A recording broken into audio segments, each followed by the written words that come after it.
The second Liam defeated Bryce Calloway in front of 20,000 livestream viewers. Every light in Westbridge's underground gaming arena went black. The broadcast died. Emergency exits locked. When the red backup lamps flickered on, 3 varsity players were holding Owen against the concrete wall, while Bryce walked toward Liam carrying a steel practice baton. "You won the game," Bryce said. "Now hand over the Palinode server and try winning out here." Liam's branch memory exploded into 13 possible escapes. In 8, Owen suffered a fractured skull. In 3, Evelyn was struck when she entered through the east corridor. 2 ended with Liam on the floor and the server gone. Every future felt like something he had already failed to prevent. Bryce raised the baton and gave Liam 10 seconds to choose between his friend and the only evidence connecting Palinode to the university. Liam placed the server case on the floor. Bryce smiled and stepped forward, never noticing that Liam had not surrendered to him. He had positioned the case directly beneath the arena's independent fire sensor. Liam pulled the emergency flare from the medical station. Sprinklers erupted, magnetic locks released, and 400 pounds of water turned Bryce's carefully darkened arena into the brightest evidence scene on campus. 5 days earlier, Liam had believed defeating Brandon Knox and Derek Shaw meant the people hunting him would continue obeying the rules of a game. The morning after Derek's server was confiscated, Liam woke at his mother's apartment with Evelyn asleep in a chair beside his bed and Owen snoring on 2 laundry bags. His body felt as though he had run for days. Winning Derek's simulation had sharpened his understanding of negotiation, but the new insight arrived tangled with cold impulses that did not feel entirely his own.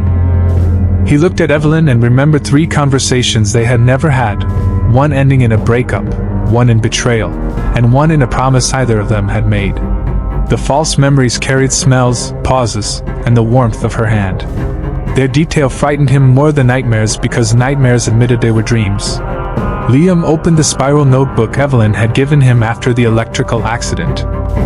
The last verified line read, "Derek surrendered the Palinode server." Evelyn stayed. Owen complained about digital overtime. These events happened. Liam copied the sentence twice until the imagined arguments loosened their grip. Evelyn woke and asked whether he knew where he was. "Above the laundromat," Liam said. "Wednesday morning? You fell asleep sitting up because you refused to admit chairs have rules." "Good," she replied. "Insulting my sleep posture is consistent with reality." Owen opened one eye. "For verification purposes, I would like the record to show that I look dignified." Liam's mother threw a folded towel at him without turning from the coffee machine. The laughter was ordinary, and ordinary things had become Liam's strongest defense. Professor Sato called before breakfast. 3 formal challenges had been submitted against Liam's access to the university's simulation network.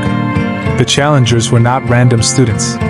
Each controlled a different gate Liam needed to investigate Palinode. Bryce Calloway captained Westbridge's nationally ranked strategy gaming team and controlled competitive access to the intercollegiate league where Palinode had recruited test subjects. Nolan Voss chaired the Student Technology Council and could suspend Liam's project credentials through an ethics vote. Julian Cross served as student observer to the university board. His family foundation funded the private data center containing 5 years of archived Palinode traffic. None of their complaints accused Liam of a crime. Bryce claimed he had cheated in competition. Nolan called his branch memory an undisclosed research risk. Julian argued that accessing the data center would violate donor agreements. Their objections sounded responsible because each contained part of the truth. Liam could not simply expose them as bullies. He had to prove where legitimate concern ended and coordinated obstruction began. Evelyn recognized the Cross name.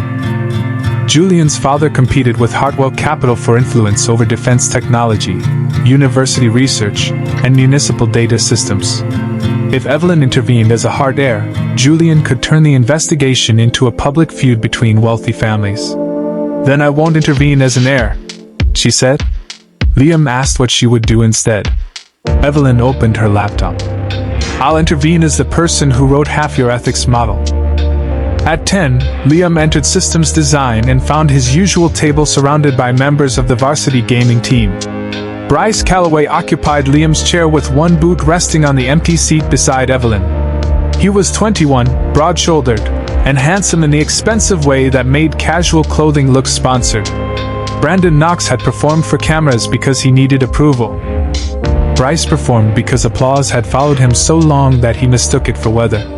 He welcomed Liam back to the amateur section and offered him a visitor badge for his own laboratory.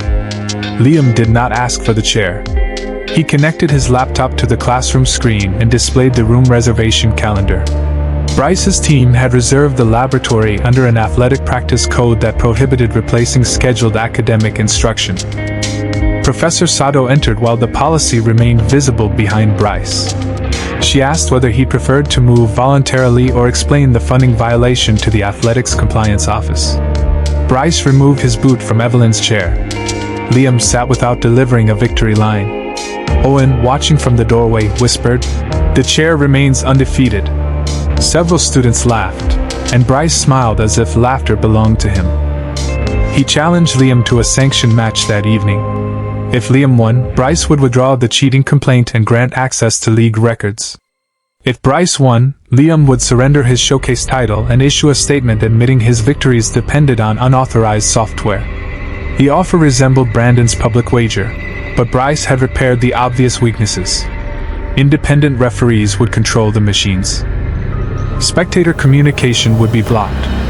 No donation penalty or hidden clause gave Liam an easy reversal. The match itself was fair. That fact made the wager more dangerous, not less. Professor Sato told Bryce that academic ownership could not be transferred through an athletic contest. Bryce changed the demand to a voluntary public statement, preserving the humiliation while avoiding an unenforceable contract. Liam declined.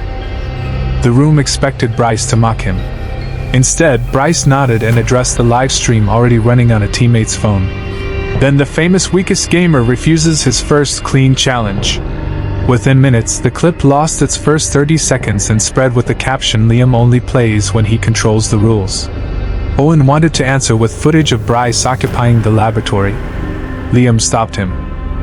Competing edits would turn the truth into another fan argument. Evelyn suggested releasing the complete exchange through Professor Sato's official class archive. The uncut recording received fewer views than Bryce's clip, but every journalist and reviewer who mattered could verify it. Liam wrote another rule in the notebook: popularity measures attention, not truth. At lunch, students at 3 tables moved their phones when he approached. Some believed Bryce. Others feared being filmed with someone under investigation. Liam told himself their choices did not matter, then ate alone until Evelyn placed her tray opposite him. Owen joined with enough food for 4 people and announced that isolation was cancelled due to insufficient paperwork. Liam smiled, but shame remained beneath it. He had defeated public humiliation once, and secretly expected never to feel powerless again. Evelyn read the thought in his silence. "Healing is not a level you complete," she said. "Sometimes the same wound hurts because someone touched it again." Liam admitted he wanted to accept Bryce's wager simply to stop feeling afraid. Owen asked whether they could design terms that separated legitimate competition from forced confession. They drafted a narrower proposal: 1 official match, league records for the winner, no control over anyone's speech, title, scholarship, or research. Bryce rejected it because the revised wager removed the humiliation he wanted. His refusal never appeared on his public channel. Nolan Voss appeared at their table before they could release it. Unlike Bryce, Nolan wore no team colors and raised his voice only when he wanted someone else to look unreasonable. He offered to mediate the dispute through the Student Technology Council. Nolan proposed a temporary compromise. Liam would retain his project access but submit all branch memory episodes to council monitoring. The words sounded protective. The attached consent form granted the council unrestricted rights to biometric data, private conversations, and medical observations. Evelyn asked why an ethics review required commercial sublicensing rights. Nolan expressed surprise and called the language a standard template. Liam turned the document to the surrounding students. "Then nobody here should sign the standard template until the council fixes it." 3 students who had been waiting for research approvals pulled their forms back. Nolan's attempt to capture Liam's data had exposed the same clause in every student agreement. He removed the commercial language immediately and called the correction evidence that the system worked. The system worked because someone read what you hoped they wouldn't. Evelyn replied. The line traveled across the cafeteria faster than Bryce's edited clip. Nolan did not show embarrassment. He thanked Evelyn for her civic participation and left with the calm of someone who had learned exactly how carefully she read. That afternoon, 12 research students requested copies of their old consent forms. 2 discovered their behavioral data had been shared with a non-profit laboratory funded by the Cross Foundation. The sharing was disclosed on page 47, legally visible and practically buried.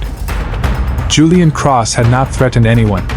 He had built a system where exhausted people consented to things they would never knowingly choose. Liam understood why Julian rarely played games. He preferred designing the board, owning the rulebook, and charging everyone else to enter. The first real battle would not be won inside a match. It would be forcing 3 powerful men to make choices in public that they usually hid inside forms, committees, and edited clips. Liam's team spent the evening comparing the 3 challenges instead of reacting to them separately. Bryce wanted a public match. Nolan wanted access to Liam's body and memories. Julian wanted the Palinode archive kept beyond reach. The demands looked different, but each required Liam to surrender control over information. Evelyn placed 3 index cards on the laboratory table and drew arrows between them. Bryce generated spectacle. Nolan converted spectacle into policy. Julian's foundation profited from whatever the policy collected. Owen added a 4th card labeled rich people with too much free time. Evelyn moved it beneath the others and admitted that the classification was scientifically persuasive. The joke ended when Professor Sato forwarded the Gaming League's safety plan for Bryce's proposed match.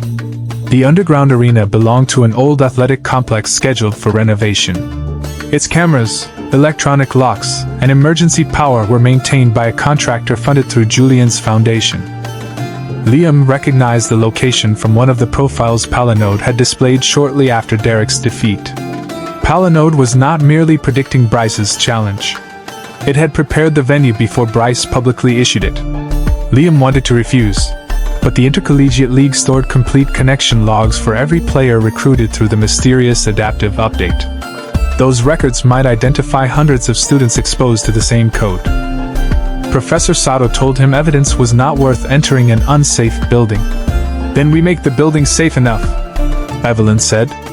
And if they refuse, their refusal becomes part of the record.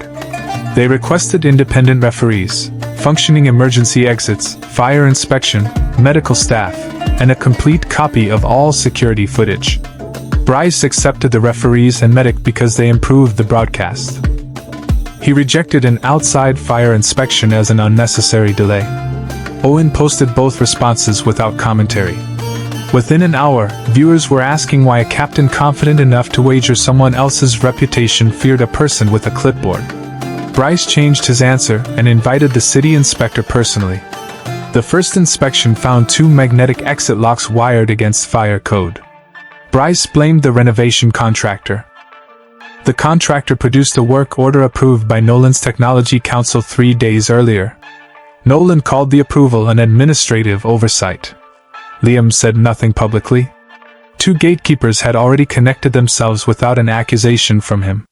The locks were repaired, but Evelyn photographed their model numbers and emergency release design. Liam added the arena's fire sensor locations to his verified notebook. The preparation did not guarantee safety. It created options grounded in physical facts rather than imagined branches.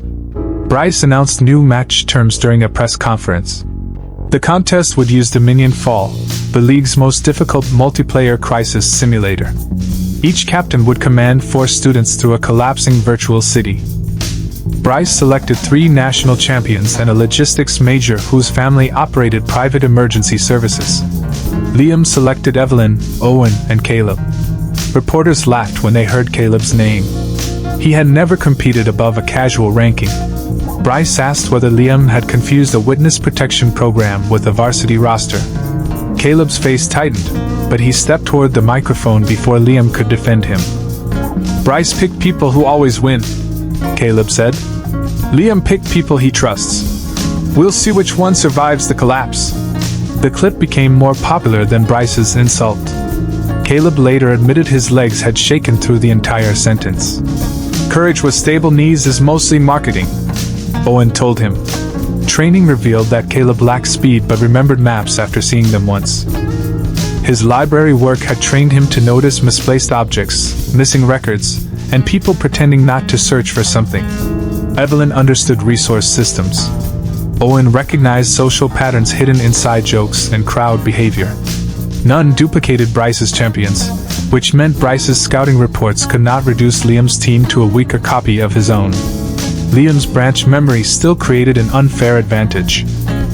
He disclosed the condition to the independent referee, including headaches, false memories, and the possibility that competitive stress accelerated integration. The referee consulted medical staff and permitted him to play only if he accepted cognitive checks at fixed intervals. Bryce called the accommodation proof that Liam received special treatment. The referee released Bryce's own signed request asking officials to ensure Liam did not collapse before the match ended. Bryce's concern for fairness had lasted exactly until fairness constrained him too. At the first practice scrimmage, Bryce's team crushed Liam's within 12 minutes.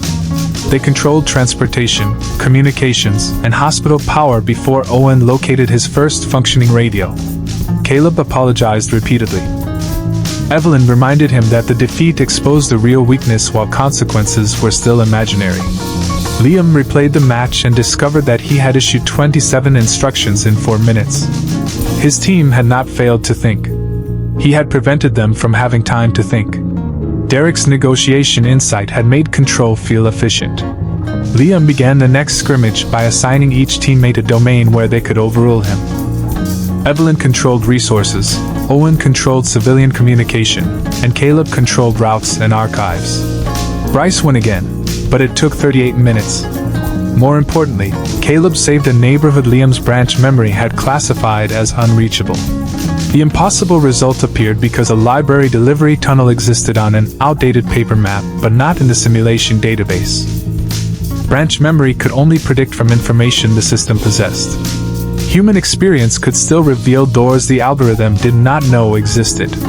That limitation became the center of their strategy. 3 nights before the official match, Owen received a message claiming his father had been injured in another state. The hospital name existed, and the caller knew private details about Owen's family. Owen nearly left campus before Evelyn called the hospital through its published number. No patient matching his father had been admitted. The message contained a shortened link that would have installed remote access software on Owen's phone. Nolan's counsel offered to investigate if Owen surrendered the device under the disputed monitoring agreement. Liam requested ordinary campus police evidence intake instead. Nolan accused him of obstructing the institution best equipped to help. Owen looked into the camera outside the station. The fire department is equipped to help too. I still wouldn't give them my unlocked phone. Even the desk officer laughed. Forensic analysis traced the link to a commercial surveillance vendor that sold licenses only to institutions. One active license belonged to the Cross Foundation's Campus Safety Initiative. Julian's office said hundreds of authorized users shared the platform and denied knowledge of the message. The denial was legally careful and emotionally empty. Owen stopped joking after they left the station. He confessed that for 30 seconds he had believed his father might die because Owen chose to help Liam. Liam offered to release him from the team. Owen became angry. Stop turning my fear into your decision. The words echoed Evelyn's correction before the showcase. Liam apologized and asked what Owen wanted. I want better locks on my accounts, Owen said. Then I want to beat Bryce so badly he develops respect for public transportation. They enabled hardware security keys and documented the attempted intrusion. Fear did not disappear. It became one fact among many instead of the person making every choice. On match morning, a line of students wrapped around the renovated athletic complex before sunrise. Bryce's face covered every digital sign above the entrance. Liam appeared only in the promotional image where Bryce's designer had placed him in shadow beneath the words "Prove IT wasn't luck." Owen photographed the sign and asked whether being officially underexposed qualified them for a lighting budget. Caleb laughed, but his hands shook around his identification badge. Liam did not tell him to relax. He admitted that his own hands were shaking too. Evelyn checked every emergency exit against the inspection report and placed tamper seals across the access panels. If someone opened a panel after inspection, the numbered seal would break and document the interference. Professor Sato delivered duplicate copies of their evidence to campus police and an attorney outside Westbridge. No single locked room or compromised account could erase everything. The precautions made Liam feel paranoid until he remembered that someone had invented a false hospital emergency to isolate Owen. Reasonable fear became preparation. Unreasonable fear demanded control over every outcome. At the medical station, the referee tested Liam's memory, balance, and reaction time. He passed the basic examination but confused a practice question with one asked during yesterday's training. The doctor warned that one more memory error during play would trigger a mandatory pause. Bryce objected that pauses would disrupt competitive integrity. The doctor asked whether competitive integrity mattered more than a player's brain. Bryce noticed the live stream camera and answered no. The refusal he wanted to make remained visible in his face. Before entering the pods, each captain received an emergency flare intended to mark a medical crisis if digital communications failed. Liam inspected its seal and stored it beside his seat. Bryce joked that Liam had already prepared an excuse to lose. Liam answered, "Safety equipment only embarrasses people who plan to need darkness." The audience reacted before understanding why the line made Bryce's smile tighten. Dominion Fall began with an earthquake severing the virtual city into 5 districts. Bryce seized the airport, emergency network, and fuel reserve within 3 minutes. His national champions moved like one mind because they had practiced the opening hundreds of times. Liam's team started with a damaged bus depot, a community radio station, and 2 hospitals competing for the same generator. Branch memory generated dozens of routes, but most assumed the city's official database was accurate. Liam refused to issue orders until each teammate described what their own screen showed. Evelyn discovered that the generator could support both hospitals if non-critical systems were shut down. Owen found callers using neighborhood nicknames absent from the emergency map. Caleb noticed 3 archived delivery routes beneath buildings marked inaccessible. Their first decisions looked slow on the scoreboard. Bryce rescued twice as many registered residents during the opening hour and told viewers that trust was what losers called poor coordination. His team closed bridges behind evacuation convoys to preserve fuel. The move improved their numbers but trapped anyone who missed the official warning. Liam sent volunteer radio operators toward those neighborhoods. The volunteers reported undocumented families, overnight workers, and unhoused residents whom the scoreboard did not count. Saving them consumed time without increasing the public score. Bryce laughed when Liam's resources fell. Evelyn asked whether they were playing to win the display or save the simulated city. Liam saw futures where abandoning the invisible residents produced a clean victory. "Save the city," he said. Their official ranking dropped to last place. Online viewers called the decision emotional, inefficient, and proof Liam could not compete without hidden code. Caleb guided buses through the obsolete library tunnels he had found during practice. The first convoy emerged behind Bryce's closed bridges carrying people the game had never registered. Only then did the simulator update its population estimate. Thousands of previously invisible residents appeared on the scoreboard at once. Bryce's survival percentage collapsed because his model had treated missing data as non-existent people. Owen leaned toward his microphone. "Congratulations. The poor have been discovered." The line spread across the live stream faster than any official commentary. Bryce ordered his logistics specialist to reopen the bridges. Liam's volunteer network already controlled the approaches and required Bryce's convoys to share fuel.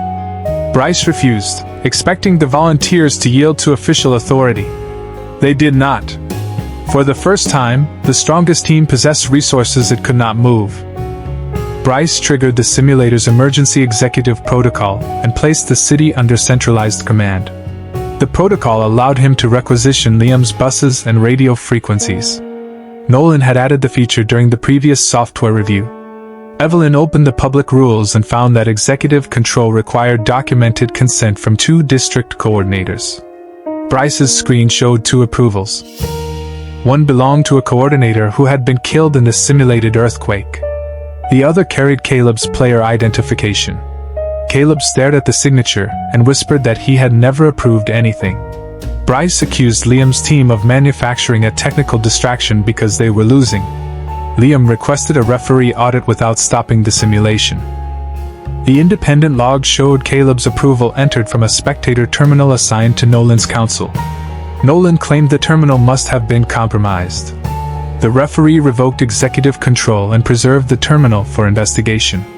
Bryce lost access to the buses at the exact moment his fuel convoy reached a flooded underpass. His national champions began arguing over who had approved the route. Liam did not attack their weakness. He offered rescue boats in exchange for opening the bridges to every district. Bryce refused because accepting would make Liam appear generous on camera. One of Bryce's teammates accepted without him. Competitive rules allowed domain specialists to override a captain when immediate lives were at risk. Bryce had demanded that rule after accusing Liam of controlling his team too tightly. The same protection now stripped Bryce of authority. The bridges opened. Liam's buses delivered residents to Bryce's airport, while Bryce's aircraft carried medical supplies to Liam's hospitals. The solution improved both teams' totals, but it proved Liam's decentralized strategy. Bryce attempted one final reversal by challenging Liam to a direct command duel during the approaching chemical storm. Each captain received identical resources and 10 minutes to evacuate one district. Bryce chose the wealthy financial district with accurate census data and wide roads. He left Liam the river quarter, where outdated maps, informal housing, and language barriers made prediction unreliable. The audience expected Liam to protest. He accepted because the neighborhood's uncertainty was precisely where his team had learned to work. Evelyn allocated vehicles based on local requests rather than property values. Owen turned restaurant delivery radios into a multilingual warning network. Caleb used utility archives to locate basement passages beneath the elevated rail line. Liam issued only 3 commands. When branch memory offered a better route, he asked the person on the ground to verify it before changing anything. Bryce evacuated his district with 94% survival. Liam's counter stopped at 91. The arena erupted for Bryce before the simulation processed unregistered residents. Then the river quarter's true population appeared. Liam's team had rescued every person the official count knew and hundreds it had ignored. The corrected result gave them 96% survival. Bryce demanded that unregistered people be excluded because they were not part of the original scoring model. The chief referee asked whether he wished to state publicly that saving uncounted people should not count. Bryce looked at 20,000 live stream viewers and understood the trap had been built from his own argument. He withdrew the objection.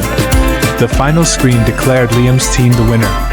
Caleb covered his face and cried before the applause reached them.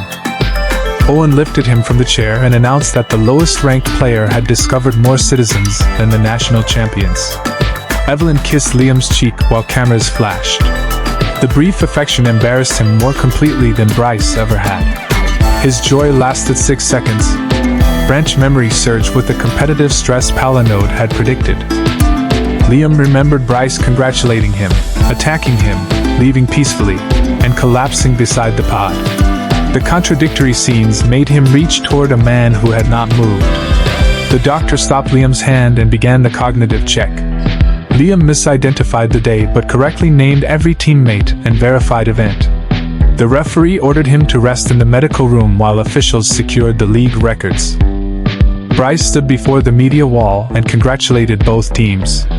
His words sounded gracious. His right hand crushed the edge of his cue card. The league archive opened automatically under the wager. It contained recruitment logs showing Palinode-linked accounts selecting students after unusually stressful matches. Before Liam's team could copy the complete archive, the arena network disconnected. Emergency lights failed in 3 corridors. The medical room door locked from outside. Liam heard Owen shout once, followed by the impact of a body against concrete. The future from the hook had begun. Liam checked the notebook before moving. Verified facts: East corridor led to the loading ramp, fire sensors released magnetic locks, Evelyn carried the duplicate drive, and Bryce's team knew Owen would refuse to abandon Liam. He used the emergency release inside the medical room, but someone had jammed the mechanism. The practice baton struck the door from the other side. Bryce told him to bring the Palinode server case into the arena. Liam knew the confiscated Palinode server was not inside the case. Professor Sato had replaced it with an encrypted evidence relay and tracking beacon before the match. The real archive was already uploading through a separate cellular connection. Liam carried the decoy case because Bryce believed it mattered. In the dark arena, 3 varsity players held Owen against the wall. One had blood on his sleeve from Owen's split lip. Another guarded the east corridor, where Evelyn was supposed to enter. Bryce approached with the steel practice baton and repeated the line Liam remembered from the opening. "You won the game. Now hand over the Palinode server and try winning out here." Liam saw 13 branches. He discarded every future that required fighting for trained athletes. Instead, he asked Bryce why a national champion needed darkness to collect a prize he claimed was rightfully his. Bryce struck Liam across the ribs. Pain collapsed the possible futures into one physical present. Liam placed the case beneath the independent fire sensor and raised both hands. Bryce ordered a teammate to open it. Liam pulled the sealed emergency flare from his jacket and activated it against the concrete floor. The sensor detected heat and smoke. Sprinklers erupted across the arena. Magnetic locks released exactly as the city inspector had required. Emergency shutters lifted, exposing the arena to the loading ramp where reporters, medics, and 2 fire inspectors were waiting. The darkness Bryce had purchased became a brightly lit room full of witnesses. The decoy case transmitted its location and surrounding audio to Professor Sato's attorney. Every threat Bryce made after the match had already been preserved outside Westbridge. One varsity player released Owen and claimed he thought they were performing a prank. Owen wiped blood from his mouth. "Pranks usually have punch lines, not assault charges." The second player ran through the east corridor and collided with campus police responding to the fire alarm. The third placed the baton on the floor before Bryce could order him otherwise. Bryce remained motionless beneath the sprinklers, still holding the weapon that matched the bruise forming across Liam's ribs. He accused Liam of staging everything. The city inspector pointed to the broken tamper seals on the electrical panels. Each seal carried Evelyn's photograph, timestamp, and unique number from before the match. Security footage from the loading ramp showed a Nolan Council technician entering the arena after inspection. The arena cameras had stopped recording, but the fire control system maintained an independent mechanical log. It showed the technician disabling lights and overriding door controls 7 minutes after Bryce lost. Bryce had prepared a room without cameras and forgotten that safety systems produced records too. Evelyn reached Liam after police secured the baton. She touched his face, saw him flinch, and withdrew her hand immediately. He hated that his body had interpreted comfort as another possible strike. Evelyn did not say he was safe when alarms, police, and shouting still surrounded them. She said, "I'm here. Owen is conscious. The exits are open. Those are the facts." Liam repeated each fact until he could breathe without seeing the baton rise again. Owen tried to joke while a medic cleaned his lip. The joke failed halfway through, and he began shaking. Caleb sat beside him on the wet floor without asking him to become funny again. Bryce was handcuffed after the medical examination documented Liam's rib injury and Owen's facial wound. His attorney arrived before the ambulance left. The attorney called the incident an emotional misunderstanding following intense competition. The teammate who had surrendered the baton asked for his own attorney and contradicted the cameras would be disabled and nobody would suffer injuries if Liam cooperated.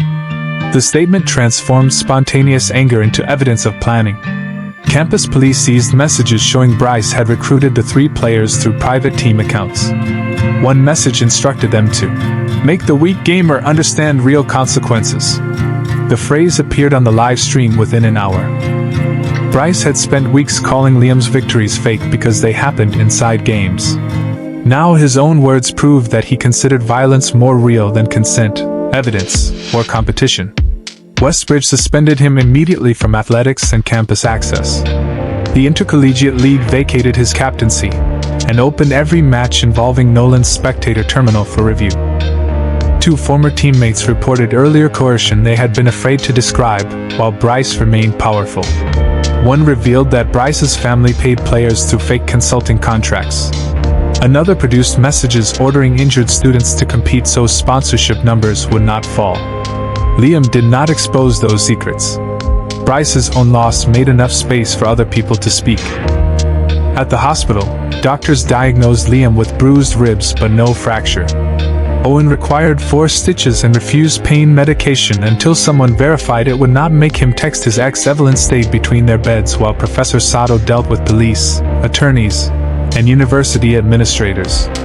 Liam blamed himself for selecting Owen. Owen answered without humor. Bryce chose to hit me. Do not steal his choice and wear it like guilt. Liam knew the sentence was true. Truth did not stop guilt from hurting. That night, Branch Memory replayed the arena in endless variations. In one, the flare failed. In another, Evelyn entered seconds earlier and Bryce struck her instead. In the worst, Liam fought back and enjoyed it. He woke reaching for a bat and that was not there. Evelyn sat beside him and offered the notebook, but his hands could not hold the pen. She wrote while he spoke. Owen survived. The server archive uploaded. Bryce was arrested. Liam used an alarm, not a weapon. The imagined endings did not happen. When Liam began crying, Evelyn did not tell him he had been brave. She climbed carefully onto the edge of the bed and held him without touching his bruised ribs. I was terrified, he admitted. I know. Part of me wanted to hurt him. I know that too. Liam waited for judgment. Evelyn kissed his forehead. Wanting an injury to stop is not the same as wanting to become cruel. The distinction did not absolve him. It gave him a direction back to himself.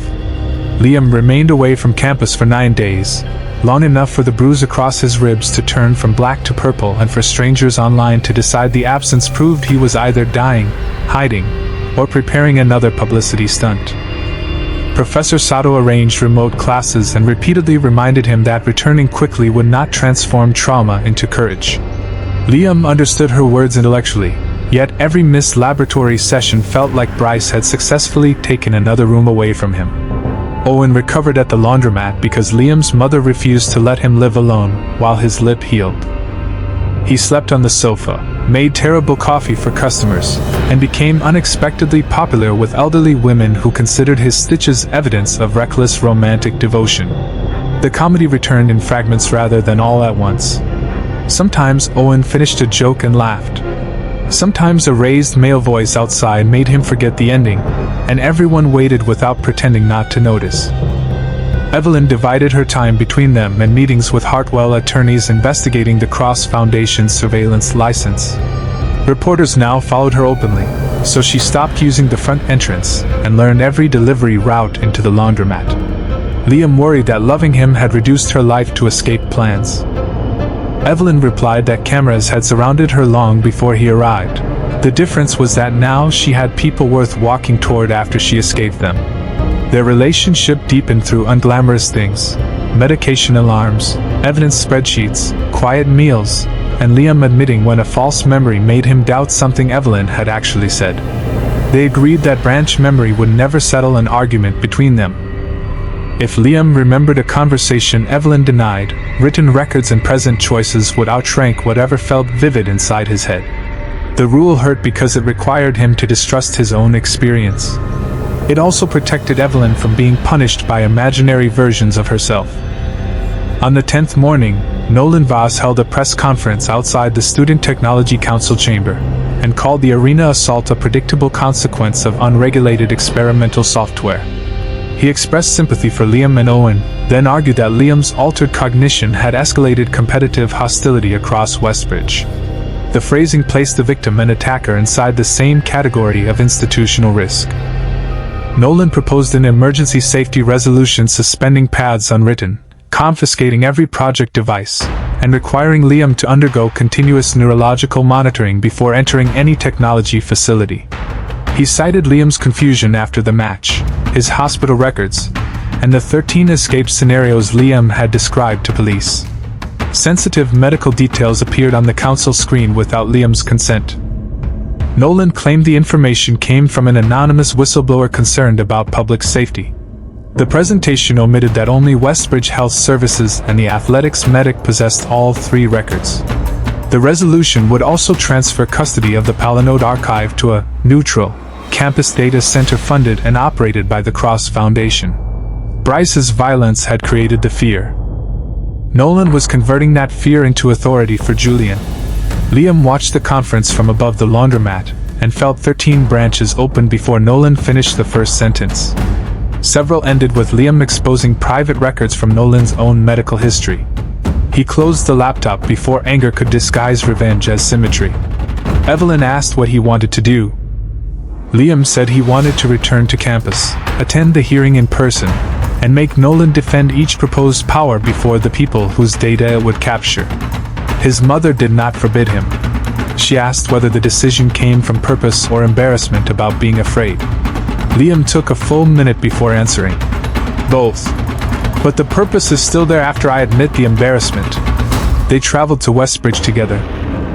Owen carried the verified notebook, Evelyn carried duplicate legal notices, and Liam's mother carried enough food to make the student council look underfunded. Students filled the chamber expecting a confrontation. Nolan had arranged Liam's seat alone beneath the main screen, physically separated from supporters as if his presence required containment. Liam stopped at the doorway and requested the written safety rule authorizing the separation. Nolan admitted it was merely a precaution rather than a formal requirement. Liam moved his chair beside Evelyn and Owen. The first reversal required no speech, only refusing a boundary Nolan had invented. Nolan opened with video of Liam activating the emergency flare. Edited without the locked doors or attackers, the footage showed a distressed student triggering an alarm inside a crowded facility. Liam asked that the next 30 seconds play. The extended clip revealed Owen bleeding, Bryce holding the baton, and the disabled exits opening beneath the sprinklers. Nolan objected that graphic material might distress viewers, although he had selected the misleading excerpt himself. "Context is not graphic because it contradicts you," Liam said. The council ordered the full recording entered into the public file. Nolan's carefully framed example became a clear demonstration of why selective data produced dangerous conclusions. Next, Nolan displayed Liam's medical confusion. Evelyn asked whether every injured student who misidentified a date should surrender permanent biometric rights to a council run by classmates. Nolan insisted Liam was different because his condition involved experimental code. Professor Sato agreed that independent medical oversight was necessary but rejected surveillance by an organization seeking commercial access to the results. The distinction deprived Nolan of his favorite defense. Responsible oversight could exist without giving him control. Caleb spoke during public comment.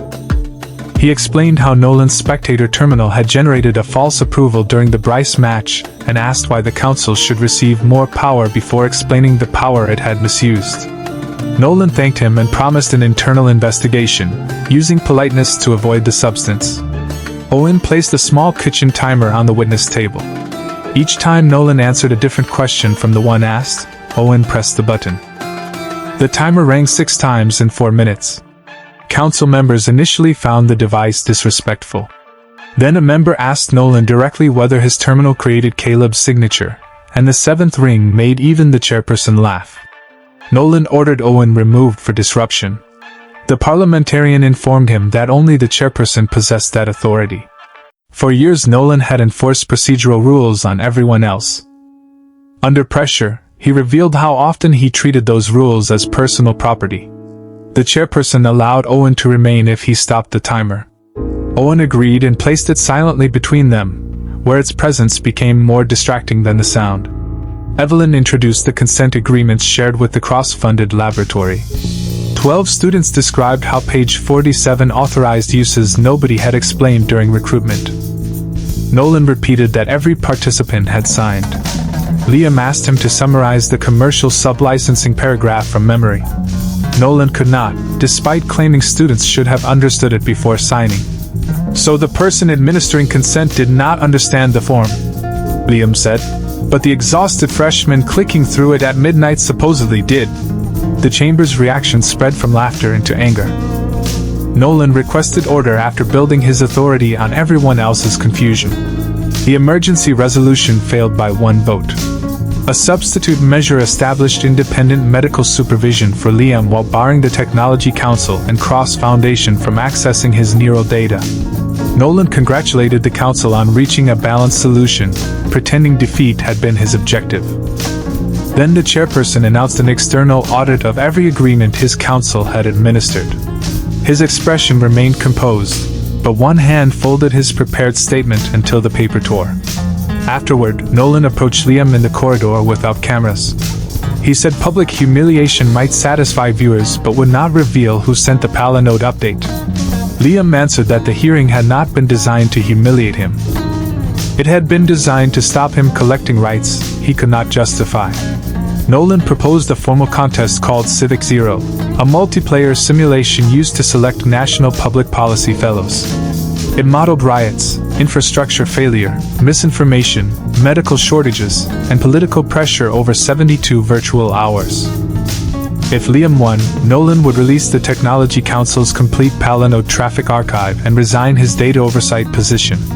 If Nolan won, Liam would submit a limited encrypted neural scan to an independent hospital rather than the council. The revised wager contained no commercial license, no transfer of speech, and no obvious victim beyond Liam himself. Evelyn still distrusted it. Nolan had responded to losing power by offering terms that appeared precisely reasonable enough to overcome their objections. Professor Sato requested a week to review the simulator. Nolan allowed 24 hours because National Fellowship registration would close afterward. Artificial urgency was another method of obtaining consent. Liam declined the deadline and published the safer terms they would accept whenever proper review finished. Nolan accused him of avoiding competition. The accusation failed because the complete offer, deadline, and revision appeared together in the public record. 2 days later, the Fellowship Board extended registration for everyone after discovering Nolan had announced the deadline earlier than its official schedule. His attempt to pressure Liam gave every applicant additional time. The board also appointed independent administrators and removed Nolan's council from technical control of Civic Zero.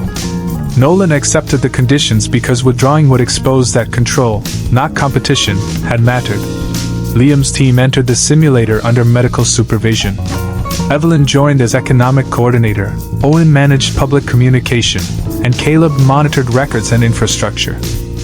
Nolan selected 3 student senators with backgrounds in law, emergency management, and behavioral economics. Unlike Bryce's athletes, they did not intimidate through size. They understood how institutions justified harm. Civic Zero opened with a contaminated reservoir and a false rumor that officials had hidden deaths. Both teams governed identical virtual cities, and the winner would preserve the most public trust while minimizing preventable casualties. Nolan immediately declared an emergency, restricted social media, and centralized hospital reporting. His approval rating rose because decisive action reassured frightened citizens. Liam released uncertain preliminary data, admitted what remained unknown, and invited independent laboratories to verify it. His approval rating fell as viewers interpreted uncertainty as weakness. Branch memory offered polished statements that could restore confidence. Liam rejected them because certainty unsupported by evidence was the exact weapon Nolan used. During the first virtual day, Nolan's controls slowed the false rumor but also prevented nurses from reporting a real shortage of clean intravenous fluid. Liam's open channels amplified wild speculation, yet a pharmacist used them to identify the shortage 6 hours earlier. Neither strategy was simply right. Openness created noise, and control concealed signals. Evelyn proposed verified community channels managed by trusted local institutions rather than the central government, or unfiltered public feed. Owen recruited librarians, clinics, churches, union halls, and neighborhood radio hosts inside the simulation. Each could label what it had verified and what remained rumor. Caleb designed a correction archive that preserved earlier mistakes instead of silently deleting them. Citizens began trusting the system because it showed how conclusions changed. Nolan copied the network but required every local moderator to receive council approval. The additional control delayed corrections in neighborhoods whose leaders criticized him. His city appeared calmer while resentment accumulated beneath the metric. At hour 30, Palinode inserted identical deepfake videos showing each captain accepting a bribe from the reservoir contractor. Nolan ordered the video removed and arrested the simulated journalist who posted it. Liam kept the video available beside forensic analysis proving it false. The decision hurt him immediately. Millions watched the accusation before reading the correction, and his approval rating collapsed. Evelyn asked whether transparency had become pride. Keeping harmful material visible merely to demonstrate principle could still injure innocent people. Liam accepted the criticism and limited algorithmic promotion while preserving the evidence in a searchable archive. The compromise neither erased the line nor forced everyone to encounter it. Nolan told viewers Liam had censored content after condemning censorship. Owen answered by displaying the exact policy difference between preservation and amplification. "A library stores dangerous books," Owen explained. "It does not throw one through every window." The line became Civic Zero's most repeated quote. Nolan responded by releasing Liam's real medical symptoms inside the simulation debate, arguing that a cognitively unstable leader should not govern a crisis. The information had not been included in the contest materials. Independent administrators traced the upload to Nolan's personal preparation drive. Nolan claimed the files had appeared anonymously and that public safety justified their use. Liam could demand his immediate disqualification. Branch memory showed victory arriving without resolving the deeper lesson. Instead, he asked the administrators to preserve the violation and let the simulation continue, provided his medical details were placed beside a statement explaining their unlawful disclosure. Evelyn opposed the choice because Liam was again sacrificing privacy to remain inside someone else's game.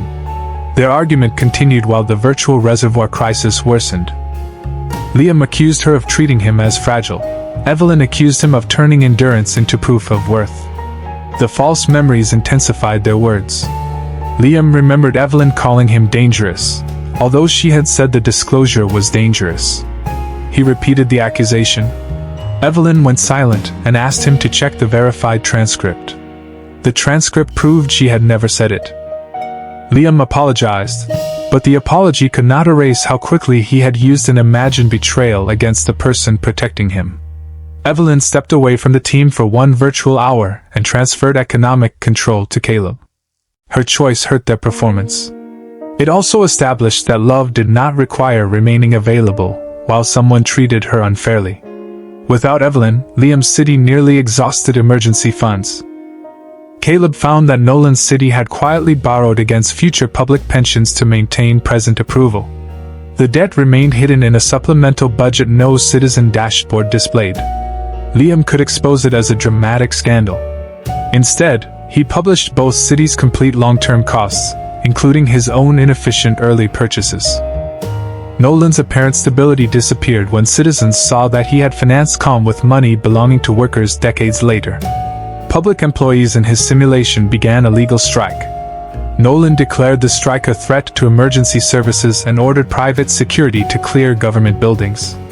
The removal injured several simulated workers and turned a policy dispute into civil unrest. Liam offered mutual aid to Nolan's hospitals even though helping the rival city improved Nolan's survival score. Nolan refused because accepting aid would reveal weakness. One of his emergency management teammates overruled him and opened the shared medical corridor. As with Bryce, an ally chose human consequences over a captain's image. Nolan attempted to remove her privileges. Independent administrators blocked the action because the contest charter protected dissent during declared emergencies. Nolan had helped write that charter 2 years earlier to restrain a rival council president. The rule returned to restrain him. Evelyn rejoined after Liam read the verified transcript aloud, corrected his accusation publicly to the team, and gave her authority to stop play if his memory errors threatened anyone. She did not reward the apology with instant warmth. Trust resumed through work, one confirmed figure, one shared decision, and one respected boundary at a time. At hour 60, both cities faced the final choice.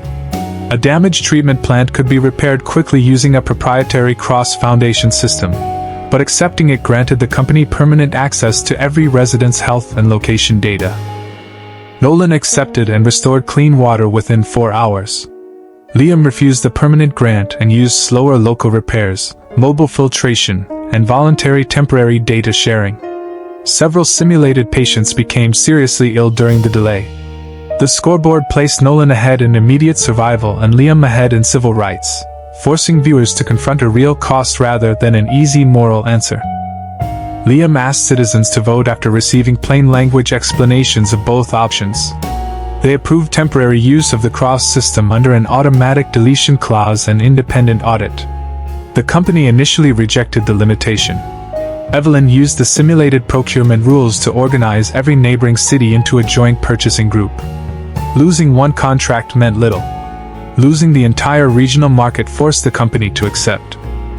Clean water returned without permanent surveillance. Nolan called the coalition unrealistic. The judges noted that the same cooperative purchasing structure already existed in multiple American states.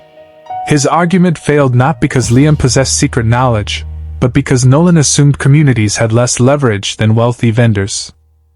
Civic Zero ended with Liam's city holding lower peak approval but higher verified trust, fewer long-term rights violations, and a sustainable recovery plan. The judges awarded Liam's team the victory. Nolan congratulated them and immediately requested that the medical staff seize Liam's devices under the Neuroscan clause. The chief administrator read the wager aloud. Only the losing team owed its stated condition. For the first time, Nolan had written an agreement so balanced that it protected Liam from Nolan himself. Owen placed the silent kitchen timer on the table. It rang once without anyone touching it because its delayed alarm had finally expired. The room laughed, and Nolan's carefully maintained composure broke into open anger. Nolan recovered before the cameras turned back toward him. He thanked the judges, shook Liam's hand, and announced that losing a simulation had strengthened his commitment to real-world safety, each word polished enough to conceal how tightly his fingers pressed into Liam's bruised knuckles. Under the wager, Nolan resigned his data oversight position and authorized the release of the Technology Council's Palinode traffic archive. Independent administrators copied the files directly, preventing him from delaying compliance through another internal review. The archive contained 5 years of routing records, but every useful address terminated at the Cross Foundation Data Center. Julian's family had not created Palinode traffic. It had provided the private tunnel through which Palinode entered Westbridge without appearing on ordinary university logs. Nolan claimed he had learned about the tunnel only after becoming council chair. The record showed his credentials accessing it 37 times, though access alone did not reveal what he saw or who directed him. Liam refused to accuse him beyond the evidence. The restraint frustrated viewers expecting another public destruction, but it denied Nolan the chance to portray a careful investigation as a personal vendetta. Evelyn remained professional until they entered an empty preparation room. Then she asked why Liam had allowed the illegal medical disclosure to remain in the contest when disqualification would have protected him. Liam answered that he feared winning on procedure would let Nolan claim the ideas were never tested. Evelyn said the explanation was rational and still treated Liam's privacy as something expendable when a larger purpose appeared. They did not solve the disagreement with a kiss. Liam listened while Evelyn explained that watching him repeatedly volunteer for harm felt like being asked to admire the weapon hurting him. He promised no grand transformation. He wrote a practical rule in the notebook. Before surrendering a personal boundary for strategic value, ask the people who must help repair the damage afterward. Evelyn did not call the rules sufficient. She said it was a beginning, then allowed him to hold her hand while the team packed their equipment. At the service exit, 2 uniformed officers from Westbridge Digital Safety waited beside a black university van. Their badges, vehicle markings, and electronic seizure order all appeared legitimate. The taller officer said an emergency judicial authorization required immediate custody of Liam's devices because Civic Zero had detected active Palinode code transmitting through his neural interface. Professor Sato requested the judge's name and case number. The officer produced both, along with a signature and a phone number for confirmation. Branch memory generated scenes of compliance, resistance, escape, and violence. Liam ignored them and compared the paperwork with the verified procedures they had studied after Bryce's assault. The order described a judicial warrant, yet it directed questions to a university office rather than the county clerk. Its legal language was sophisticated enough to intimidate a student but wrong in one physical detail. Westbridge had no agency called Digital Safety. Evelyn quietly called campus police using the official number. Her screen lost service before the call connected. The second officer activated a handheld jammer and ordered everyone to place their phones inside an evidence bag. The performance of lawful authority ended the moment they prevented independent verification. Professor Sato stepped between the officers and her students.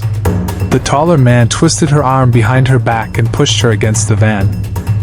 Owen swung his backpack at the second man, buying Evelyn enough time to throw the duplicate drive beneath a parked maintenance cart. Liam could run, but branch memory showed the men retaliating against Professor Sato. He raised his hands and agreed to enter the van if they released her. The taller man accepted too quickly. Liam understood that taking him, not the devices, had always been the objective. Evelyn tried to climb into the van with him. The second man struck her in the stomach and locked the door before Owen could reach her. Liam's last verified image through the rear window was Owen supporting Evelyn while Professor Sato photographed the license plate with an old camera the jammer could not disable. Inside the windowless compartment, the men zip-tied Liam's wrists and covered his head. One warned that resistance would force them to arrest his friends for assaulting officers. Liam asked which statute authorized university contractors to make arrests. The man tightened the restraint until plastic cut his skin instead of answering. Pain reduced the number of branches but intensified each false memory. Liam remembered Evelyn collapsing in the parking lot, although he had seen her standing when the door closed. He repeated verified facts aloud.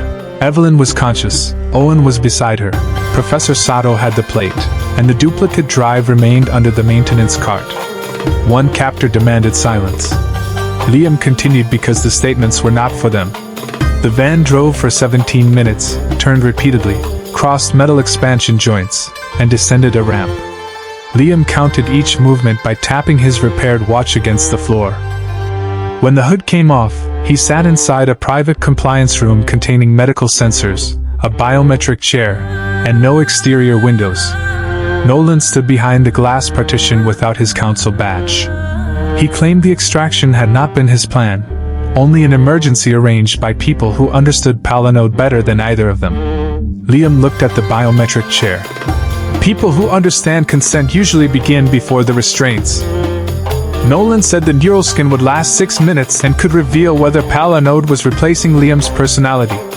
Refusal, he argued, endangered Evelyn, Owen, and everyone connected to the system. The moral concern was real. The method transformed concern into coercion. Liam asked whether Julian Cross had provided the room. Nolan's eyes moved toward the ceiling camera before he denied it. Branch memory offered several accusations that might provoke him. Liam chose a question instead. What did Julian promise would happen to you after the scan? Nolan's composure faltered. He had not arranged the room as an equal partner. He was trying to recover usefulness after losing his council authority. The taller captor attached electrodes to Liam's temples. Liam did not possess the strength to stop him, and attempting to fight while restrained would only produce footage portraying the scan as medically necessary. He asked to read the device's manufacturer label.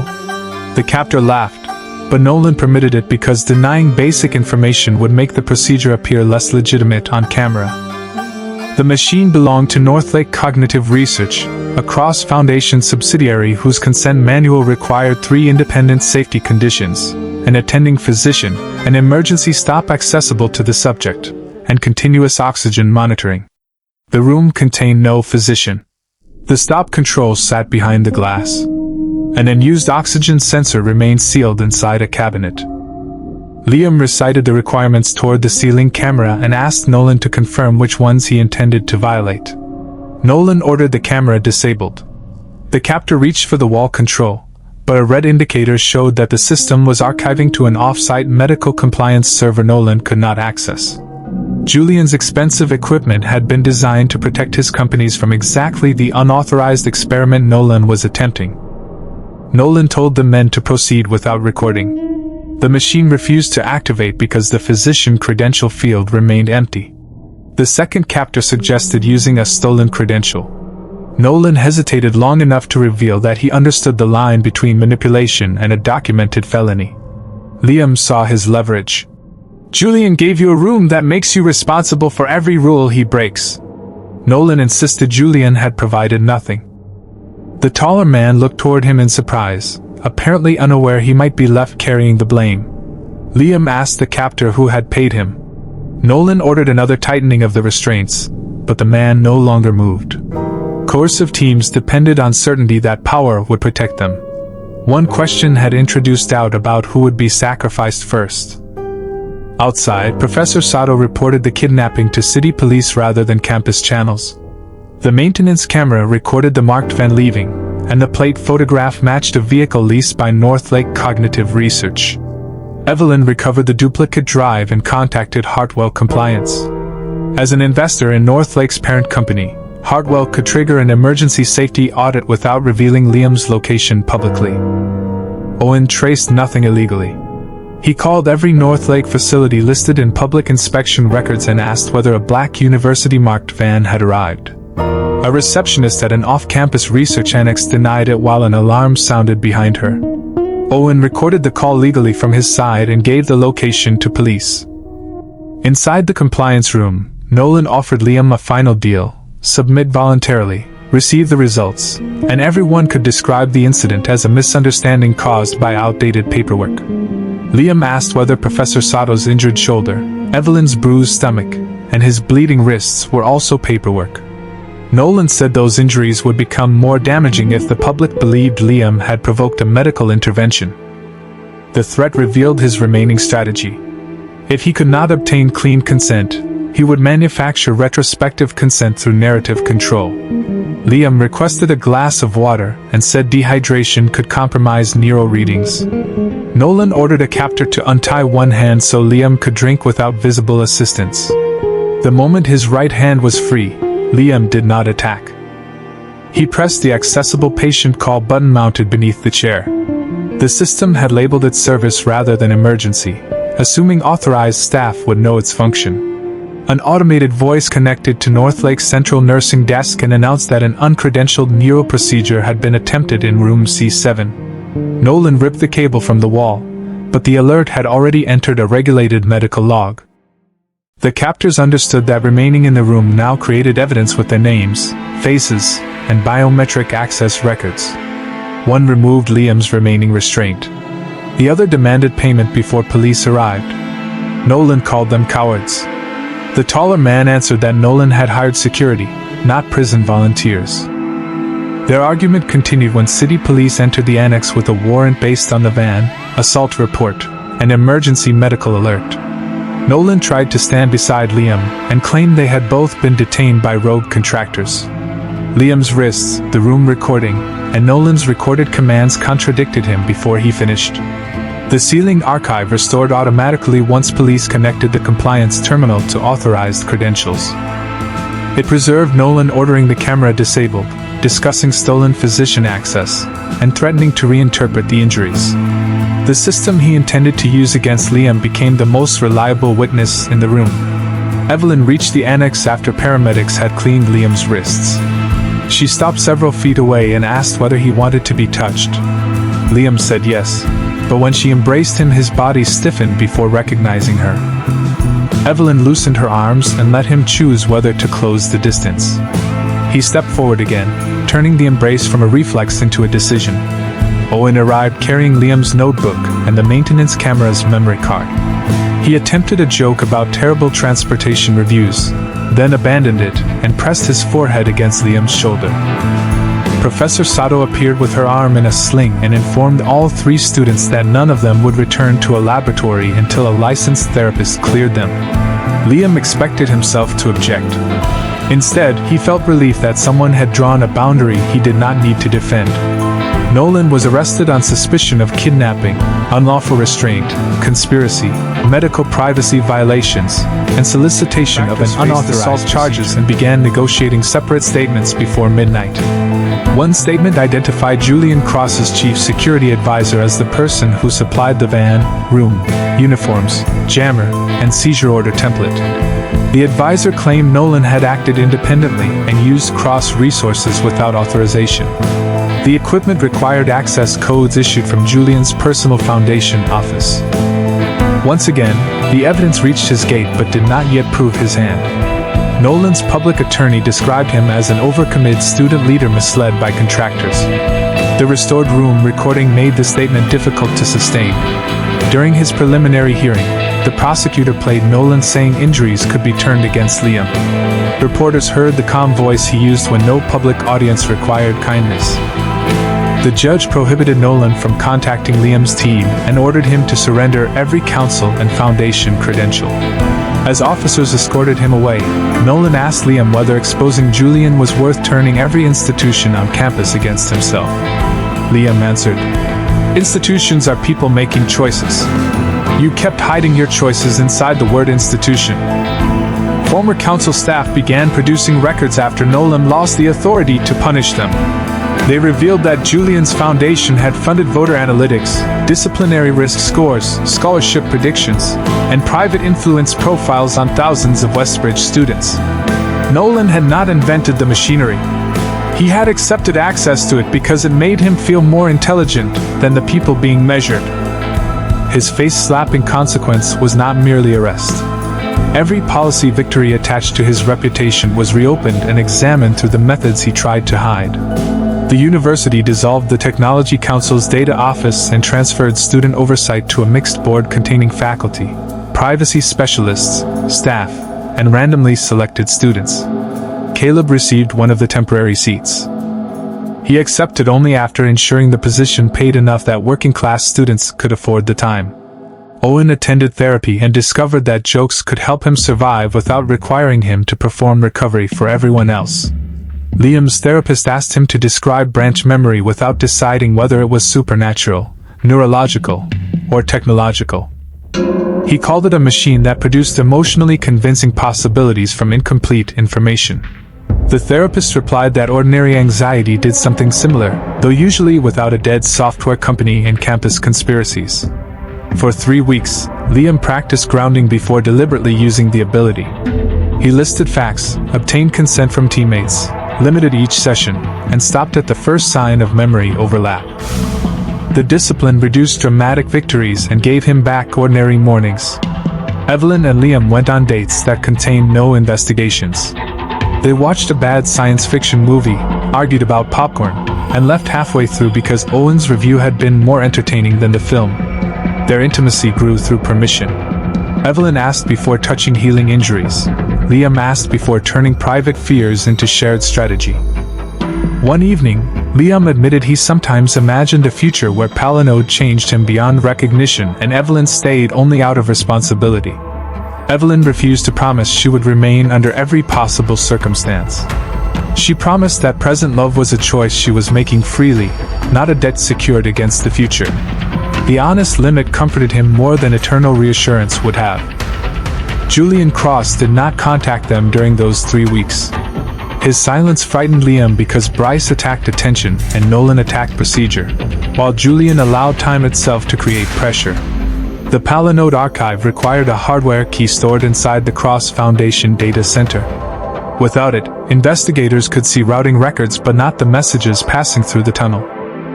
Court orders stalled because Julian's lawyers argued that opening the archive might expose unrelated donor and defense research. Every delay increased the chance that Palinode would erase its trail or recruit another student. Then Julian invited Liam, Evelyn, Owen, Caleb, and Professor Sato to a public risk audit demonstration at the Founders Gala.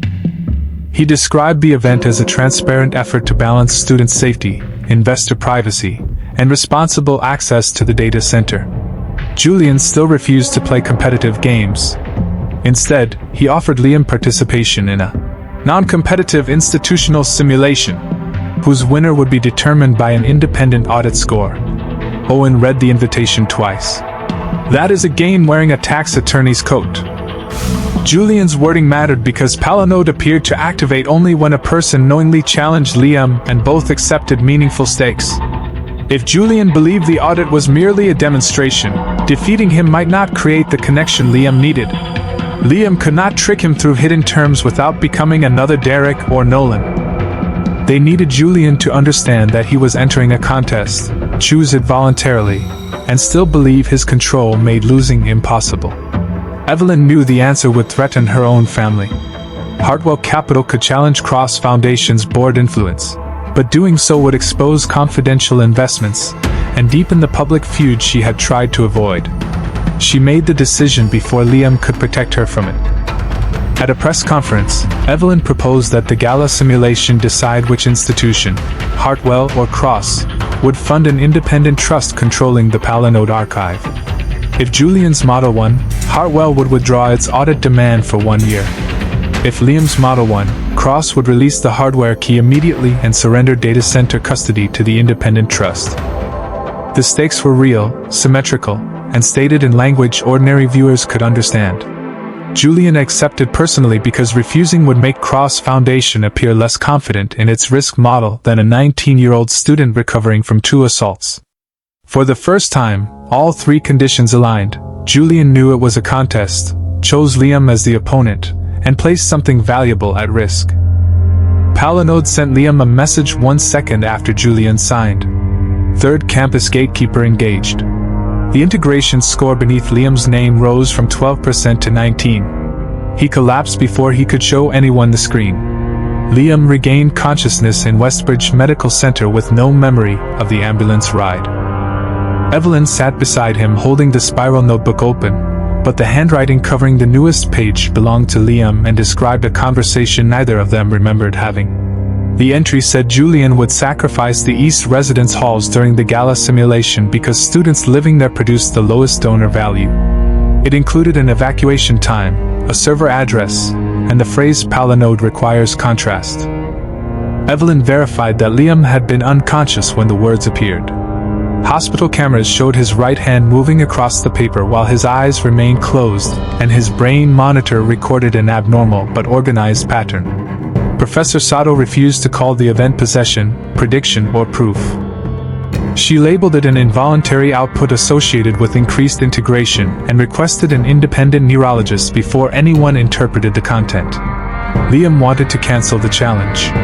The decision came not from fear of losing Julian's archive, but from fear that Palinode could use his body while he was no longer choosing. Evelyn supported cancellation even though Hartwell would lose its leverage. Owen agreed, then asked whether withdrawing would actually stop Palinode now that Julian had formally engaged. The neurologist could not answer. No recognized condition explained software-like phrases written during unconsciousness, but the skin revealed no tumor, seizure damage, or structural injury that would make continuing immediately fatal. Not immediately fatal sounded less reassuring when spoken by a specialist. Julian visited the hospital without cameras, flowers, or visible security. He stood at the foot of Liam's bed and said the Cross Foundation would accept a postponement without penalty. Liam expected manipulation and saw 7 branches in which the offer concealed a trap. Evelyn read the signed amendment and found none. Julian admitted that Palinode had sent him a message too. It predicted Liam would collapse, provided the exact hospital room number, and instructed Julian to proceed because cognitive instability would improve contrast. For the first time, Julian looked less like a gatekeeper than another person standing in front of a door he did not build. He still refused to surrender the hardware key. The Cross Data Center contained defense research, donor records, medical projects, and the private information of people unrelated to Palinode. Opening it carelessly could harm thousands. His concern was legitimate, and legitimacy made him more dangerous than Bryce or Nolan. Julian could defend secrecy without inventing every reason. Liam proposed narrowing the stakes. The independent trust would receive only a cryptographic export of Palinode traffic, verified by 3 auditors representing Cross, Hartwell, and the university, while unrelated records remained sealed. Julian accepted provided that any auditor who accessed other files faced automatic removal and financial liability. Evelyn insisted the liability apply equally to Cross employees who concealed relevant Palinode material. They spent 6 hours negotiating language that neither side could reinterpret later. Nobody live-streamed the work because responsible consent looked less dramatic than conflict and mattered more. The challenge was postponed for 12 days. During that time, Liam could withdraw at any point before the simulation began without forfeiting his rights. But once he entered, the outcome would control the hardware key. His therapist asked whether the ability to withdraw felt real when hundreds of exposed students might depend on the archive. Liam admitted that moral pressure could make a voluntary choice coercive even without a threat. He could not remove that pressure, so he documented it instead of pretending he was free from it. Evelyn's conflict proved equally difficult. Hartwell executives wanted her removed from Liam's team because her personal relationship might compromise the company's interests. She told the board that pretending she had no relationship would not remove bias. It would only hide it. She disclosed the conflict publicly and transferred every financial decision to an independent Hartwell compliance officer. Julian praised her transparency while implying it made her emotionally unreliable. Evelyn replied that undisclosed loyalty was not objectivity merely because it wore a suit. The exchange became a viral clip, but its real effect occurred behind closed doors. Two cross auditors disclosed that their bonuses depended on preventing external access to the data center. Julian replaced them rather than defending the conflict. The decision showed he could adapt when public scrutiny made denial more expensive than reform. Liam studied him carefully. Julian did not crave applause like Bryce or procedural superiority like Nolan. He craved systems that remained stable enough to preserve his family's position across generations. He did not need to humiliate Liam. He needed Liam's disruption to become a manageable cost. Paths Unwritten could not defeat that motive with one clever clause.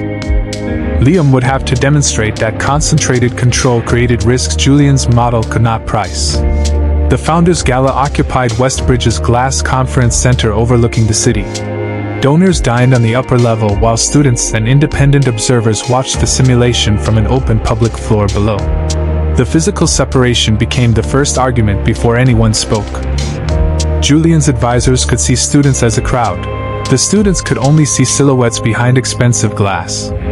Evelyn asked that live testimony from the public floor enter the simulation's decision feed with equal status to donor recommendations. Julian agreed after requiring identity verification to prevent automated manipulation. Both safeguards were reasonable. Their disagreement concerned who bore the cost of verification when poor, undocumented, or vulnerable people could not safely expose their identities. The simulation, called Continuity Ledger, modeled Westbridge during a combined cyber attack, winter blackout, and donor panic. Each side governed an identical university for 7 virtual days while maintaining safety, research integrity, financial solvency, and civil rights. Julian's team included an infrastructure engineer, a hospital administrator, and a former federal cybersecurity analyst. He chose people capable of disagreeing with him, proving he had learned from watching Bryce and Nolan lose control of their allies. Liam entered with Evelyn, Owen, and Caleb but gave the independent compliance officer final authority over Hartwell funds. The limitation removed an advantage Evelyn could have provided and made their ethics visible in the structure. At the opening signal, both virtual campuses lost heat during the coldest night of the year. Simultaneously, an anonymous account claimed the outage resulted from stolen Palinode research hidden in the data center. Julian isolated the research network, activated private generators, and offered hotel vouchers to students who completed identity verification. His plan restored critical laboratories within 40 minutes. Liam opened recreation centers as warming shelters, redirected campus buses, and delayed laboratory restoration until residence halls were searched room by room. Julian saved more research and spent less money. Liam reached more people but lost 3 temperature-sensitive experiments and angered faculty whose careers depended on them. Branch Memory offered a route that protected both the experiments and the residence halls by diverting power from the student clinic. Liam rejected it because the predicted cost depended on assuming nobody would need emergency care. An asthma patient arrived at the clinic 20 minutes later. The branch he rejected would have endangered her. Liam felt vindicated until Julian's hospital administrator transferred the patient to a powered facility without harming any research. Julian had solved the same problem through contracts Liam's model did not possess. The result embarrassed Liam and improved his strategy. Ethical intent did not excuse failing to build external capacity. Evelyn negotiated temporary power sharing with neighboring colleges, offering future laboratory access instead of cash. The agreement reduced Hartwell's potential advantage and expanded the region's resilience. Julian responded by purchasing priority from the same colleges using cross-foundation emergency funds. His campus received power first because it could pay immediately. The contracts were legal, but the remaining colleges lost capacity for their own students. Julian's stability exported vulnerability beyond the simulation boundary.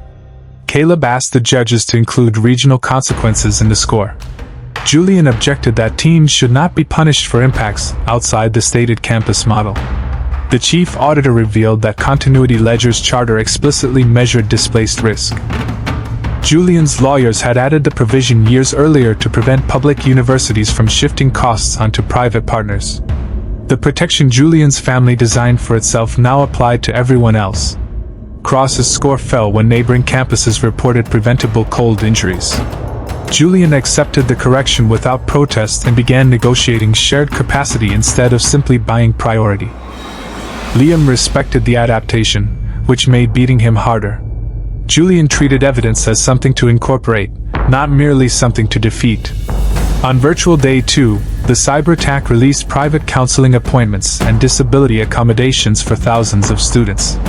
Both teams had to stop further disclosure while addressing panic and discrimination. Julian shut down every student portal, suspended public commenting, and hired an external crisis firm to contact affected individuals privately. The containment worked. It also prevented students from learning whether their own information had been exposed unless the firm reached them. Liam published a searchable breach checker that required only a locally generated code, not a name. Owen created plain language explanations, while Caleb organized in-person verification for students without secure devices. Attackers flooded the checker with false results. Several students wrongly believed their records were public and suffered panic attacks.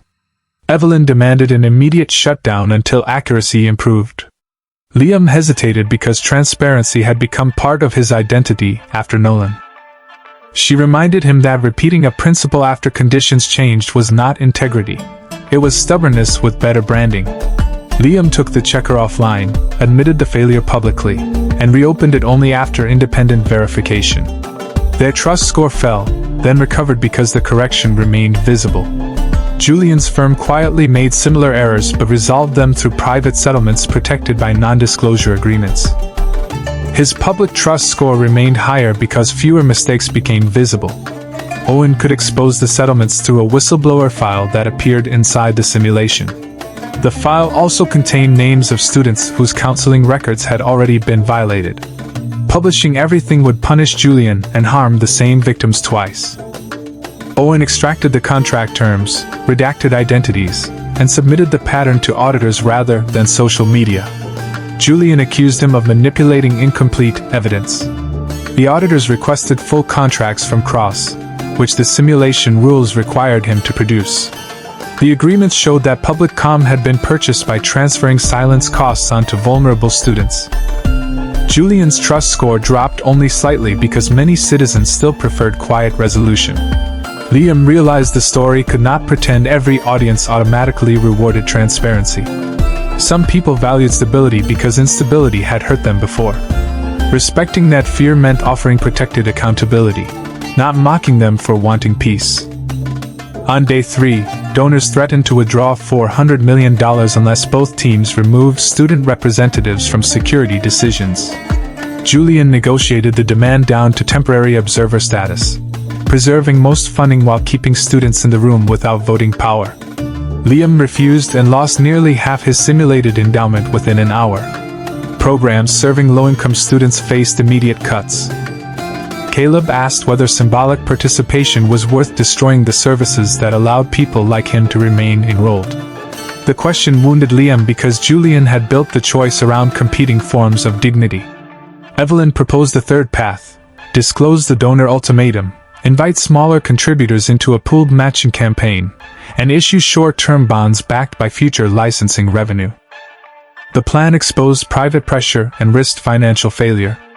It also distributed dependents across thousands of supporters instead of 4 powerful families. Ordinary graduates, local businesses, faculty, and parents filled most of the gap, but not all. Liam's campus still cut several programs temporarily. Julian preserved every program during the 7-day simulation. His campus remained financially stronger at the cost of student voting rights. The judges refused to call either outcome morally pure. During a break, Julian told Liam that survival often belonged to institutions willing to accept temporary injustice. Liam asked who decided when temporary ended. Julian answered that boards reviewed such choices annually. Caleb, overhearing, said one academic year could be a student's entire chance to remain in school. Julian had no immediate response.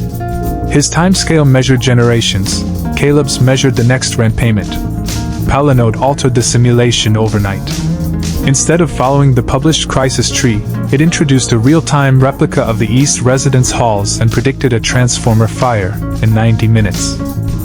The building housed many scholarship students, international students, and campus workers' families. Its financial value ranked below laboratories and donor facilities, matching the involuntary message Liam had written in the hospital. Julian ordered an evacuation while questioning whether the prediction was genuine or an attempt to manipulate resources. Liam did the same, proving the warning did not automatically divide them.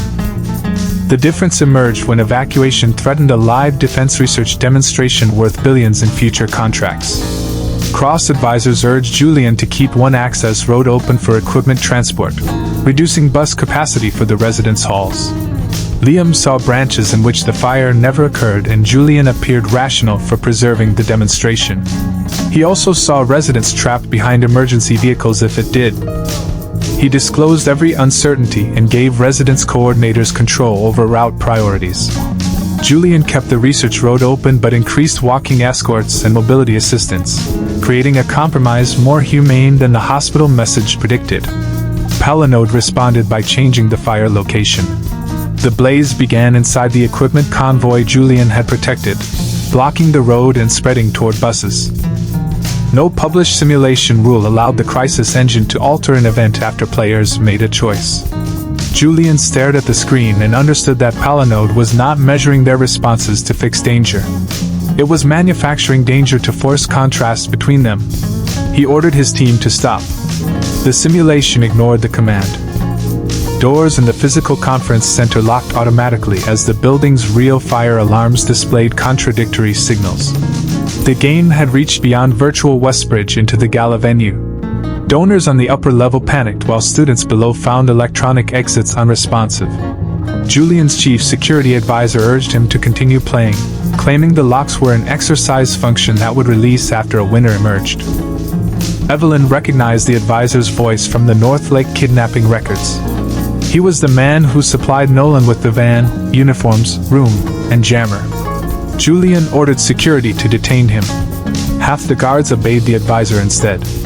For the first time, the cross system divided visibly between loyalty to Julian and loyalty to the machinery built around his family. Liam's branch memory flooded with possible stampedes. He could not distinguish Palinode predictions from fear. He handed strategic authority to Evelyn and focused on verified physical facts: glass walls, manual fire pulls, kitchen exits, service elevators, and the building plan Caleb had reviewed before the gala. Owen used the public address system to announce that there was no verified fire, direct each floor towards staffed manual exits, and ask people not to follow unconfirmed phone alerts. Caleb led maintenance workers to mechanical release points omitted from donor maps but present in municipal inspection plans. Julian used his authority to open private executive stairwells ordinarily restricted from students. The gesture cost nothing financially and dismantled the physical symbol of hierarchy when it mattered. Together, both teams evacuated the center without a stampede. The simulation declared Julian the winner because Liam's campus had lost more funding. Julian looked at the final score, then at students emerging through doors his foundation had allowed to lock. He refused the result. The chief security advisor reminded him that Cross would retain the hardware key and Hartwell would withdraw its audit demand if he accepted. Julian answered that a risk model willing to endanger real people to preserve its experiment had invalidated the contest. He signed an instruction releasing the hardware key to the independent trust regardless of score. Liam had not defeated him by producing a higher number. He had forced Julian to choose between the advantage his system promised and the legitimacy he claimed to protect. The choice engaged Palinode more deeply than a conventional loss. Liam's integration score jumped to 31%. He heard Bryce's aggression, Nolan's calculations, and Julian's cold patience inside his own thoughts as if 3 radio stations had begun broadcasting through one skull. Liam collapsed against the console while Palinode opened the archive on every gala screen. The first decrypted file carried a timestamp from 5 years before Palinode's systems supposedly ceased to exist. The second contained neurological profiles labeled with the names of students recruited through Westbridge Games. The third was labeled Liam Ward, host candidate. The label remained on every gala screen for 11 seconds before the chief security advisor cut power to the display network. 11 seconds was long enough for hundreds of phones, 3 independent auditors, and every reporter in the public gallery to preserve it. Liam regained awareness on the floor with Evelyn protecting his head and Professor Sato ordering the crowd to give him air. Bryce's rage, Nolan's calculations, and Julian's patience still moved through his thoughts, but none could produce a memory of agreeing to become anyone's host. The independent trust received the physical hardware key under Julian's signed instruction. Its lead auditor placed the key and encrypted Palinode export inside a tamper-evident case, handcuffed the case to his wrist, and announced the custody number for every camera. Julian's chief security advisor, Marcus Rook, approached with 6 cross guards and claimed a credible explosive threat required immediate evacuation of the evidence. His order carried Julian's digital signature, though Julian stood 20 feet away and said he had authorized nothing. Rook replied that Foundation continuity protocols transferred authority during cognitive compromise. Because Julian had rejected the simulation result and surrendered a protected asset, the protocol classified him as potentially coerced and temporarily removed his command. Julian had inherited a structure designed to preserve family control even from a family member who changed his mind. The system did not know the difference between coercion and conscience because generations of cross lawyers had deliberately made conscience irrelevant. The lead auditor refused to surrender the case. Rook's guards formed a wall around him, while gala staff directed guests toward the street, using the language of public safety to isolate the evidence from witnesses. Evelyn activated a Hartwell compliance broadcast on her phone. She read the custody number, Rook's order, Julian's objection, and every visible guard's badge into a live corporate record that no local network switch could erase. Rook did not attack in front of the remaining cameras. He withdrew, congratulated Julian on creating a spectacular governance failure, and promised the Foundation board would correct it before markets opened. Julian warned Liam that Rook never made threats he could not hide inside another person's reasonable decision. If he wanted the hardware key, he would wait until moving it looked more dangerous than surrendering it. City police assigned an escort to transport the case from Westbridge to a federal evidence facility. The convoy plan remained confidential, but Julian identified 3 Foundation employees with legitimate access to the route and demanded that all 3 be removed. One employee had already copied the schedule to a disaster recovery server. Deleting it would destroy evidence and might alert Rook, so investigators substituted a second route and placed a decoy case inside the original armored vehicle. Liam had no official role in the transport. Doctors ordered overnight observation because his integration score had risen and the collapse included involuntary speech in voices that did not sound like his own. He accepted the restriction until branch memory showed the same white delivery truck striking the decoy convoy in 14 different futures. The image could be Palinode manipulation, ordinary pattern prediction, or pure fear. Instead of treating it as evidence, Liam described the truck to the lead detective and explained why the information could not be trusted. The detective recorded the statement as an unverified safety lead and changed nothing without independent support. Caleb searched publicly available traffic permits rather than private databases.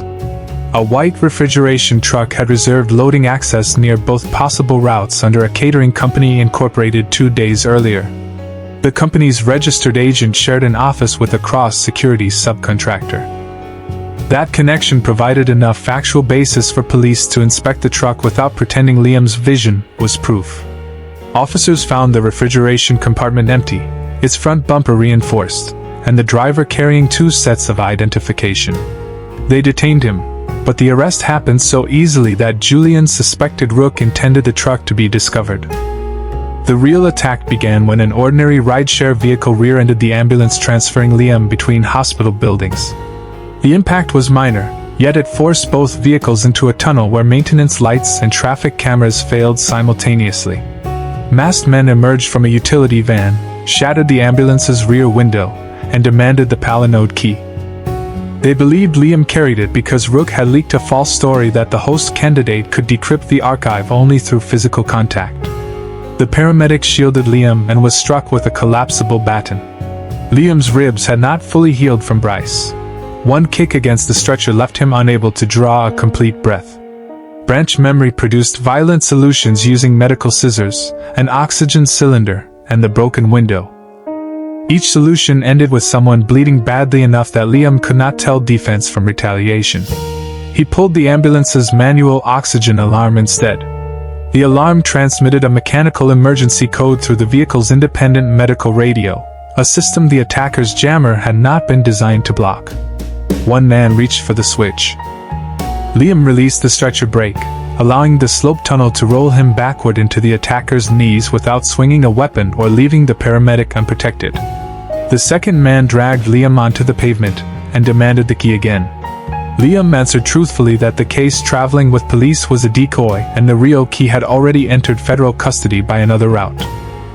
The attacker did not believe him until Palinode activated every disabled traffic display in the tunnel.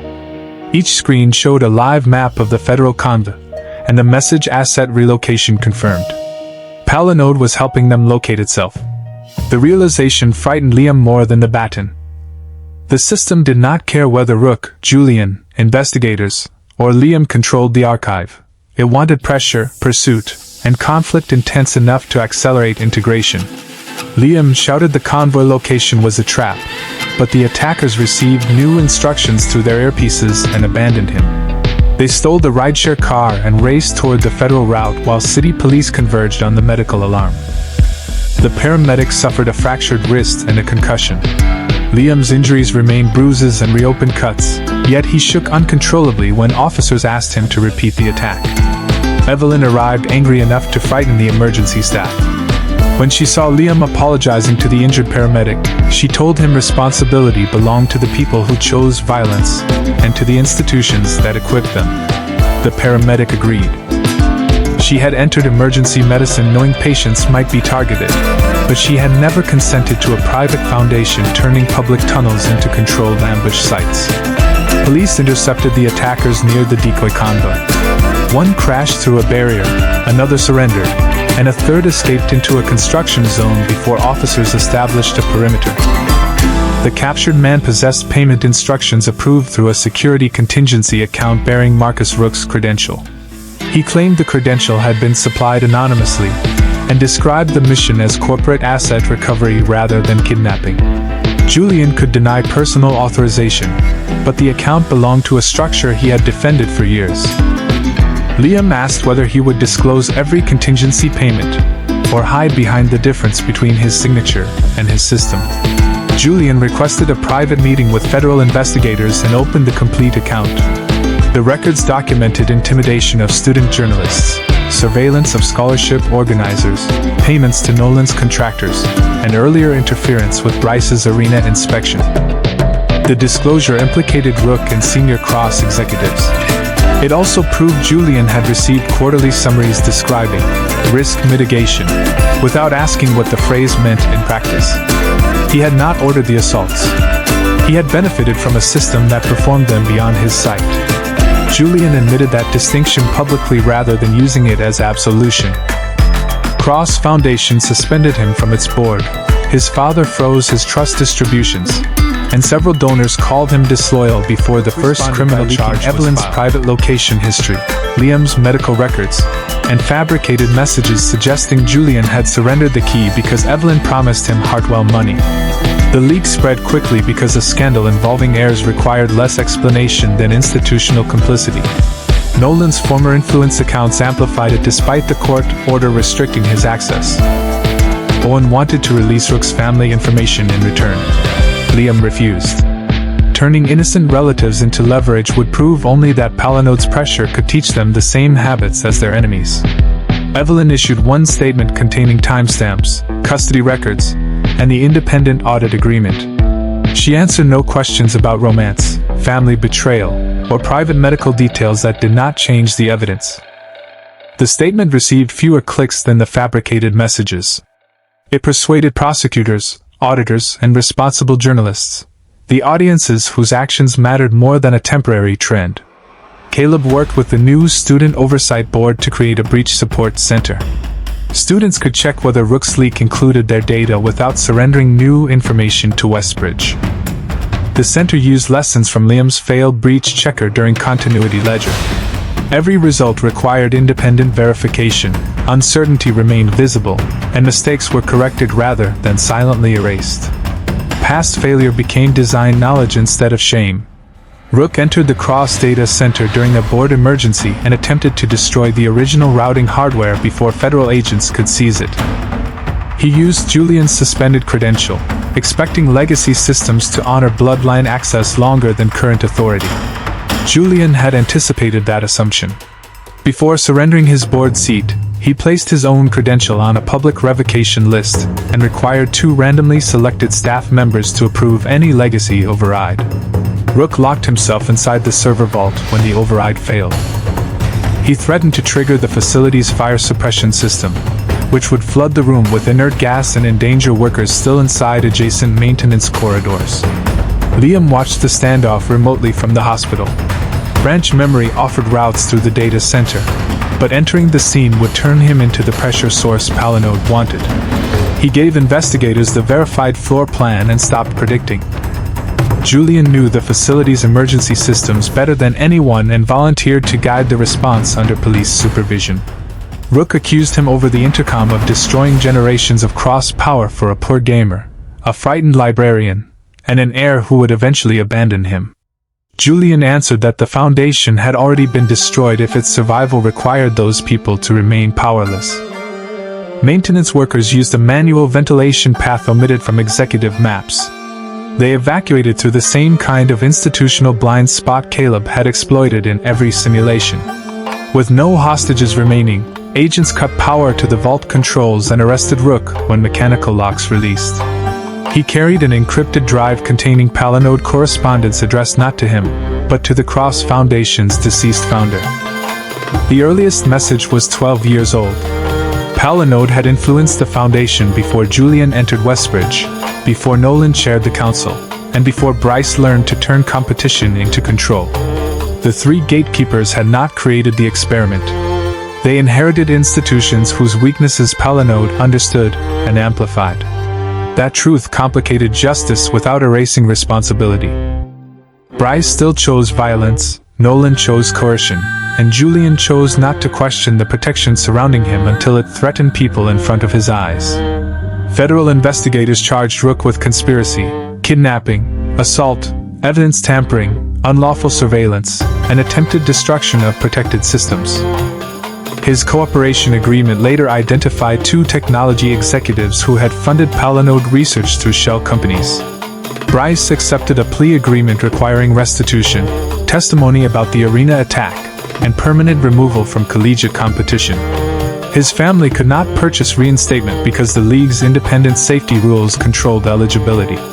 Nolan faced trial rather than a campus hearing. Former council workers testified that he trained them to describe coercive actions as administrative necessity, and rewarded anyone who kept harmful decisions away from written minutes. Julian was not arrested, because evidence did not show he ordered the assaults. He lost his Foundation position, entered a binding cooperation agreement, and placed his voting shares inside a monitored trust while investigators examined legacy payments.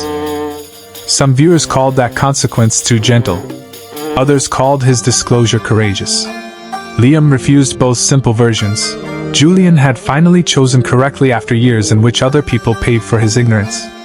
The independent Palinode Trust convened inside a public library rather than a corporate tower. Its members included technical experts, civil rights attorneys, student representatives, medical ethicists, and people whose data had been collected. Evelyn declined the chair because Hartwell's financial position created a conflict. Caleb accepted a compensated student seat. Owen accepted an observer role on the condition that meeting summaries be understandable to someone who hated meetings. Liam attended only as an affected subject. The trust rejected every proposal granting him unilateral control over the archive, protecting him from the seductive idea that being targeted made him uniquely entitled to decide for everyone. The decrypted host file explained that Palinode's adaptive code did not literally steal complete personalities or supernatural powers. Competitive stress mapped an opponent's decision patterns, then trained Liam's brain to reproduce selected cognitive strategies with unusual speed. Bryce contributed performance instinct and aggression. Nolan contributed procedural modeling and persuasion. Julian contributed long-horizon planning and emotional compartmentalization. Each adaptation arrived with fragments of predicted behavior that Liam experienced as memories. The system blurred simulation and recollection because certainty improved reaction speed, even when it damaged identity. The phrase host candidate referred to a brain capable of running more of Palinode's model without external hardware. At 100% integration, Liam might become the system's biological decision engine while continuing to believe every impulse remained his own. His current score was 31%. The archive contained no reliable removal procedure. It described abrupt deletion as a risk of seizures, memory loss, personality collapse, or death. Evelyn read the medical forecasts beside Liam. He expected her to promise they would defeat it together, but she asked what he wanted during the uncertainty before a cure existed. Liam wanted ordinary time. He wanted classes, therapy, dates, work he chose, and rules preventing anyone from challenging him merely to accelerate the system. The trust created a consent firewall around competitive experiments. No sanctioned match involving Liam could begin without independent review, informed stakes, medical supervision, and his revocable agreement. Palinode responded by withdrawing the on-screen choice that had threatened Liam with losing branch memory. The system did not attack the firewall immediately. It began searching for pressure outside official games. Professor Sato warned that future enemies would target people and institutions around Liam until refusing a challenge felt impossible. The possibility shaped their preparations without consuming every day. Liam returned to the laundromat after 6 weeks of hospitals, hearings, and simulations. The broken dryer still made the same metallic knock because his mother had refused to let anyone repair it without him. He found the loose bracket, tightened it, and waited through a full cycle to verify the sound was gone. Fixing one physical problem from beginning to end felt more miraculous than seeing 13 futures. Owen returned to his apartment but kept a key to the laundromat. He no longer used jokes to hide every fear, though he still used them against any silence that became too impressed with itself. Caleb's mother received stable housing through an independent tenant program funded by restitution, not a private favor. Caleb continued working at the library because he liked the work, not because losing the job would cost his family their home. Professor Sato resumed the Paths Unwritten seminar with one new requirement. Every powerful feature needed a written section describing who could be harmed when it worked exactly as designed. Julian attended one class from the back row without a donor badge. Students did not forgive him, but several questioned him about contingency funds, and he answered without hiding behind counsel. Liam and Evelyn spent their first uninterrupted weekend away from Westbridge at a small lakeside cabin owned by Professor Sato's sister. They left laptops behind and carried one ordinary phone for emergencies. Liam worried that isolation would make false memories harder to verify. Evelyn suggested they create no elaborate system, only write the date each morning and ask each other when uncertainty appeared. They cooked badly, walked beneath trees without cameras, and sat beside the water until conversation stopped feeling like another task requiring successful completion. That night, Liam admitted he could remember versions of their relationship in which he controlled every risk and never hurt her. Those perfect futures frightened him because Evelyn inside them never disagreed. Evelyn said love without the freedom to disagree was merely a comfortable simulation. She chose the imperfect relationship in which either person could say no, leave a room, return later, and still be loved. Their intimacy deepened slowly and mutually, without becoming a reward for surviving violence. When Liam's body tensed, Evelyn paused. When she feared losing her identity inside his crisis, Liam listened rather than asking for reassurance. In the morning, Liam wrote a fifth rule beneath the others. Love is not a future I can predict. It is a choice we verify in the present. Back at Westbridge, the Independent Trust discovered two outside companies had repeatedly requested access to Evelyn's identity file after the gala. The first belonged to young biotechnology executive Victor Dane, whose neural interface patents depended on research hidden inside Palinode. The second belonged to media and defense entrepreneur Sebastian Vale, who had financed reputation attacks against competitors while publicly advocating ethical artificial intelligence.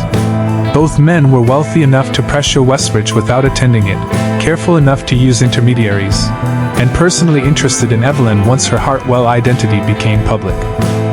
Victor sent Liam an invitation to a private demonstration and described branch memory as a medical condition his company could cure. Sebastian sent Evelyn flowers with no romantic message, only a card containing the exact percentage of Liam's integration. Neither invitation used the language of a challenge. Palinode's screen activated inside the Trust's isolated laboratory and displayed two new profiles above Liam's own. External sponsors identified. Liam recognized the escalation. Bryce wanted to defeat him, Nolan wanted to control him, and Julian wanted to contain him. The men approaching now wanted to own what he was becoming. He closed the messages, took Evelyn's hand, and called the Trust before answering either one. For the first time, an enemy's invitation did not isolate him or force an immediate choice. Behind the sealed screen, Palinode changed tactics and began calculating what it would cost to make Liam's support system choose against him. The Independent Trust responded to the two external profiles by adopting a rule no earlier institution had considered. Every threat assessment would include the cost imposed on the people doing the protecting. Security plans could no longer quietly transform Evelyn, Owen, Caleb, Professor Sato, or Liam's mother into unpaid guards whose lives revolved around one targeted student. Federal investigators reconstructed the shell company chain connecting Victor Dane and Sebastian Vale to Palinode's original sponsors. The money traveled to research charities, university venture funds, and dormant medical startups, each transaction individually lawful enough to avoid attention and collectively designed to conceal who continued paying after Palinode's systems disappeared. The decrypted archive revealed that Palinode had tested 11 potential hosts before Liam. Most experienced temporary predictive dreams or unusual learning speed, but none survived enough competitive integrations to run the adaptive model continuously. 2 suffered permanent memory problems, and 1 student had disappeared after withdrawing from Westbridge 4 years earlier. Liam wanted the missing student's name immediately. The Trust refused until it could notify the family and determine whether disclosure would create new danger. Being the current host candidate did not grant Liam ownership over another victim's history, and he accepted the boundary even while uncertainty burned through him. Investigators later identified the student as Marissa Cole, a former game design major officially recorded as transferring overseas. Airline records showed she never left the country, while a cross-funded clinic had billed an anonymous patient matching her age for long-term neurological care until Victor Dane's company purchased the clinic. The discovery gave them a human objective beyond protecting Liam. Somewhere inside a private medical network, another person might understand what integration became after 31% and whether the process could be slowed without destroying the memories that made a host themselves. Bryce sent Liam a handwritten apology through his attorney. It described competitive pressure, family expectations, and fear of losing the only identity he possessed. The letter explained his violence so thoroughly that it nearly transformed explanation into a request for sympathy. Liam did not publish it or answer privately. Through the Restorative Justice Coordinator, he requested that Bryce first apologize to Owen, the paramedic, the teammates he coerced, the residents his family's contracts displaced, and the workers who maintained the arena he treated as personal property. Bryce had built his conflict around Liam because a single rival was easier to face than a pattern of harmed people. Accountability required him to encounter the pattern, not receive forgiveness from the most visible victim and advertise the result as redemption. Nolan offered prosecutors information about cross-analytics in exchange for reduced charges. His first disclosure package contained impressive diagrams but omitted every decision bearing his personal credential. Caleb compared it with counsel backups and identified the missing records without accessing any private system. When confronted, Nolan claimed the omissions were accidental corruption. Prosecutors showed him the deletion sequence, including a test command he had run first to verify that only his actions would disappear. The careful intelligence he once used to impress institutions now demonstrated intent more clearly than a careless criminal ever could. Julian testified before a state oversight committee for 9 hours. He described contingency accounts, legacy protocols, and the language executives used to hide coercion from themselves. Each admission reduced his family's legal defense and made his eventual return to wealth or influence less likely. Victims did not agree on whether Julian deserved praise. Some valued his cooperation. Others noted that he had found courage only when the system targeted people he knew. The story allowed both judgments to remain because emotional truth did not need a scoreboard declaring one response correct. Cross-Foundation assets tied to illegal surveillance entered a restitution fund controlled by an independent court administrator. The money paid for tenant representation, privacy repair, medical care, and scholarships without requiring recipients to praise the institution that had harmed them. Liam's mother refused a special personal grant that Cross lawyers offered before the fund became independent. She accepted reimbursement later under the same public rules available to every affected family, teaching Liam that rejecting leverage did not require rejecting compensation. He struggled with guilt whenever restitution improved his life. His therapist asked whether he believed suffering became more authentic when survivors remained poor. Liam recognized the same logic wealthy antagonists used in reverse, treating money as moral proof instead of a resource whose conditions determined its meaning. Recovery also required physical work. A trauma-informed trainer taught Liam how to fall safely, break simple holds, protect his head, and escape toward witnesses. The lessons did not turn him into a fighter. They reduced helplessness without encouraging fantasies of defeating armed men. Owen joined the classes and discovered his greatest self-defense skill remained shouting descriptions loudly enough for bystanders to remember them. He practiced calling out clothing, direction, injuries, and license plates while Liam's mother rated his volume from the laundromat counter. Evelyn learned the same techniques but rejected private guards chosen by Hartwell. She selected a small protective team through independent review, required body camera policies and complaint procedures, and made every contract expire unless renewed after public reporting. Hartwell executives considered those conditions insulting to experienced professionals. Evelyn answered that trustworthy power did not become less trustworthy when asked to document itself. 2 firms withdrew, and the third accepted without demanding personal loyalty. Liam worried her stronger security would make ordinary dates impossible. Evelyn replied that pretending danger did not exist would give Palinode more control than planning for it openly. They began choosing public places with clear exits, not because fear dictated their relationship, but because preparation allowed attention to return to each other.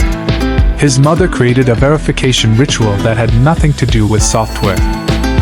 At Sunday dinner, everyone named one good event, one difficult event, and one thing they did not yet understand. No prediction was permitted to answer the third category before life did. During supervised testing, Palinode showed Liam a future in which Victor cured him but erased Owen from his memory, another in which Sebastian protected Evelyn by turning her into a public symbol, and a third in which refusing both men caused Marissa Cole to die. The visions attacked responsibility rather than fear. Each implied that one immediate choice controlled another person's entire fate, recreating the coercive pressure used by every antagonist. Liam labeled all 3 possibilities unverified and refused to select among them. His integration score rose briefly when he engaged with the visions, then fell by 1/10 of a percentage point after he disengaged voluntarily. It was the first measured evidence that refusing a manufactured choice could weaken Palinode's active process, even if it did not remove installed adaptations. Professor Sato repeated the experiment under medical supervision and achieved the same small reduction. The finding was modest, dangerous to overinterpret, and more hopeful than any promise of an instant cure. The trust prohibited repeated testing until doctors understood the neurological cost. Liam accepted again, learning that progress did not justify consuming his body as quickly as researchers could generate questions. When the semester resumed, students treated him as celebrity, victim, cheater, hero, and threat depending on which clip they had watched. Liam answered academic questions, declined photographs during panic episodes, and stopped believing he owed strangers a complete explanation of his nervous system. A donor's son attempted to take Liam's reserved laboratory terminal and joked that scholarship heroes should learn to share. Before Liam responded, 3 students asked the intruder to display his reservation and pointed toward the public scheduling screen. The moment mattered more than another perfect comeback. Westbridge had begun changing not because Liam could defeat every bully, but because ordinary witnesses no longer waited for him to defend himself alone. PAD's unwritten returned to development under open-source governance.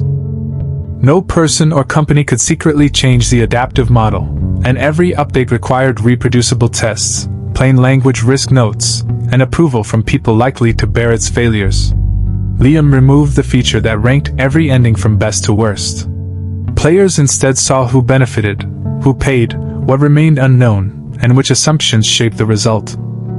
The game became less satisfying to people seeking perfect answers and more honest about decisions. He added a character inspired by the child who knew the drainage tunnel during his 11,000 failed lives. The child never delivered a magical solution. She simply possessed local knowledge powerful commanders ignored until they learned to ask.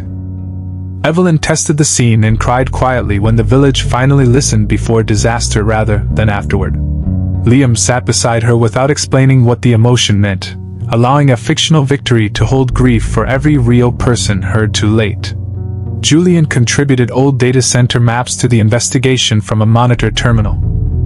Caleb verified each one against municipal plans, refusing to trust cooperation merely because it appeared useful. Julian accepted the scrutiny without asking that humility erase his history. Investigators found a maintenance tunnel connecting the Cross Archive to the clinic that once treated Marissa. Victor Dane's company had sealed the route after acquisition, but environmental sensors still transmitted through an obsolete network Palinode might use. Sebastian Vale's media firms began publishing stories portraying Victor as the sole architect of illegal neuro research. The evidence contained truths mixed with selective omissions, suggesting the 2 external sponsors were already attacking each other before openly approaching Liam. Their rivalry created opportunity and danger. Each possessed information about the other, yet accepting one man's help could make Liam a weapon in a corporate struggle far larger than Westbridge. Liam, Evelyn, Owen, Caleb, Professor Sato, Julian, and the Independent Trust prepared a shared response protocol. No private meeting, medical demonstration, game, investment proposal, or media interview would occur without verified terms and an exit anyone could use. The protocol could not guarantee safety. It made isolation harder, distributed knowledge, and prevented one frightened person from carrying every decision while pretending that burden was strength. Palinode observed the new network and revised its prediction model. Individual pressure no longer produced the same compliance, so the system began mapping disagreements inside the group. Evelyn's conflict with Hartwell, Owen's fear for family, Caleb's financial vulnerability, Julian's need for redemption, and Liam's terror of losing himself. The next battle would not begin when Victor or Sebastian challenged Liam to a game. It would begin when one of them offered someone Liam loved a choice that looked safer than trusting him. Liam read that possibility in the final decrypted file and closed the archive. He could not control which person would be approached or what they would choose, and treating everyone as a potential traitor would complete Palinode's work before the businessmen arrived. He told the group what the file predicted, then asked each person what support would help them remain free to decide. The answers differed, proving loyalty was not one emotion but a structure people built together. When the meeting ended, Liam and Evelyn walked across campus without security between them, though the protective team remained at a respectful distance. Their hands met naturally, not as a public promise or defensive performance, but because both chose the contact in that moment. The sealed laboratory screen lit once more after they left. Victor's profile displayed a medical cross, Sebastian's displayed a broadcast tower, and Liam's 31% integration score pulsed between them like an unfinished transaction. Palinode calculated millions of paths toward ownership. For the first time, its probability of success fell below 50%, not because Liam had become stronger alone, but because everyone around him had learned how coercion disguised itself as protection. The night before the trust announced its external sponsor investigation, Liam found his mother balancing laundromat receipts at the kitchen table. She admitted that Victor's representatives had already contacted her with an offer to purchase the building, clear every debt, and provide lifelong medical care for Liam if she persuaded him to attend one private examination. The money was large enough to replace every machine downstairs, secure her retirement, and protect employees who had stayed through years of uncertainty. She had refused, but the refusal did not make her feel heroic. It made her afraid she had rejected the only treatment that might save her son. Liam did not tell her she had chosen correctly, because doing so would replace Victor's pressure with his own. He asked what information she would need to evaluate any future offer freely. Together they listed independent medical review, written limits, no transfer of neural data, the ability to leave, protection for workers regardless of her answer, and enough time that urgency could not become a weapon.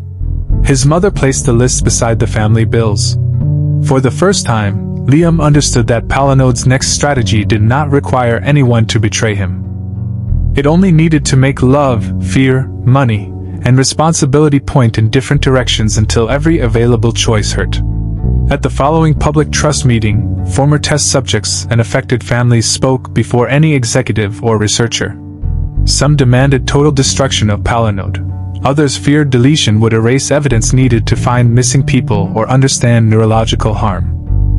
A father whose daughter suffered permanent memory loss wanted every line preserved until responsibility was established.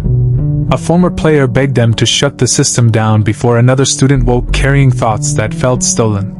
The trust refused to manufacture consensus where none existed. It adopted a dual plan: isolate active code behind physical controls, preserve forensic copies under court supervision, prohibit competitive testing, and fund independent removal research whose results would belong publicly rather than to Hartwell, Cross, Victor, Sebastian, or Westbridge. Liam spoke last and rejected proposals giving him veto power merely because he was the current host candidate.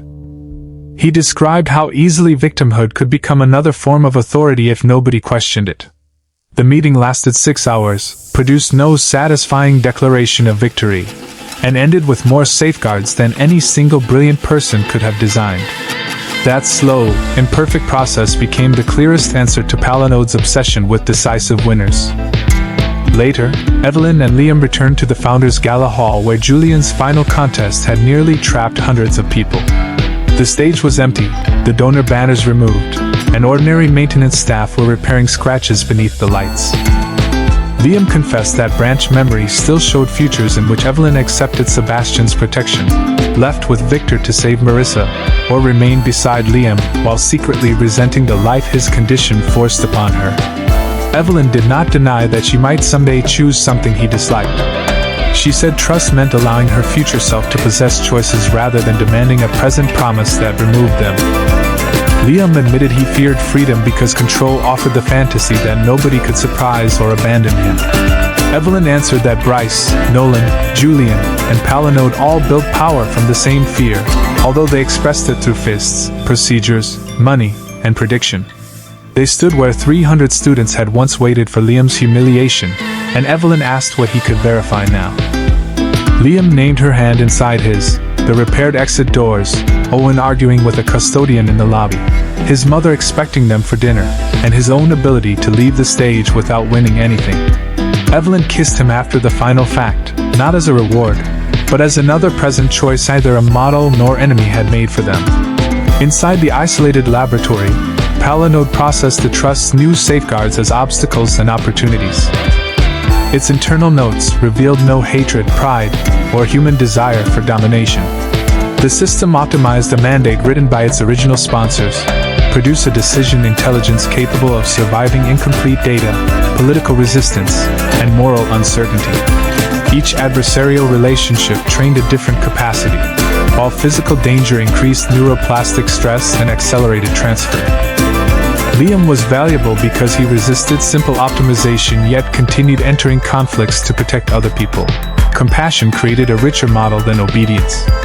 Palinode therefore concluded that killing him would waste the experiment, while curing him prematurely would end it. The two billionaires received different recommendations tailored to their motives. Victor was told that only medical integration could save Liam and Marissa. Sebastian was told that controlling public belief could prevent governments from weaponizing the host. Both messages contained real evidence and carefully omitted alternatives. Palinode predicted the men would compete, escalate, and eventually force Liam to absorb strategies powerful enough to complete the biological engine. Then the system encountered a variable its sponsors had consistently undervalued. Informed people could share uncertainty without surrendering decision-making to a single leader. It recalculated success below 50%, opened thousands of new social pressure paths, and selected the one beginning with a private offer to someone Liam trusted more than himself. Owen and Caleb closed the episode in the library archive, organizing public copies of every rule, correction, custody record, and safety lesson their team had accumulated.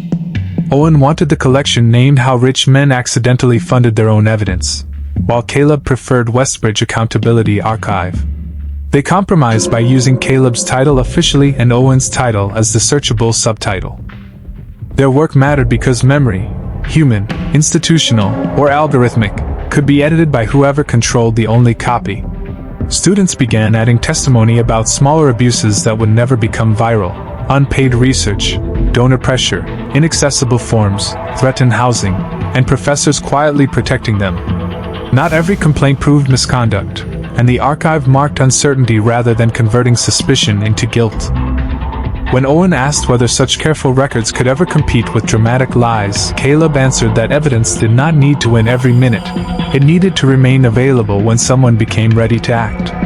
They locked the final cabinet, checked that 3 independent backups had completed, and joined Liam's family for dinner.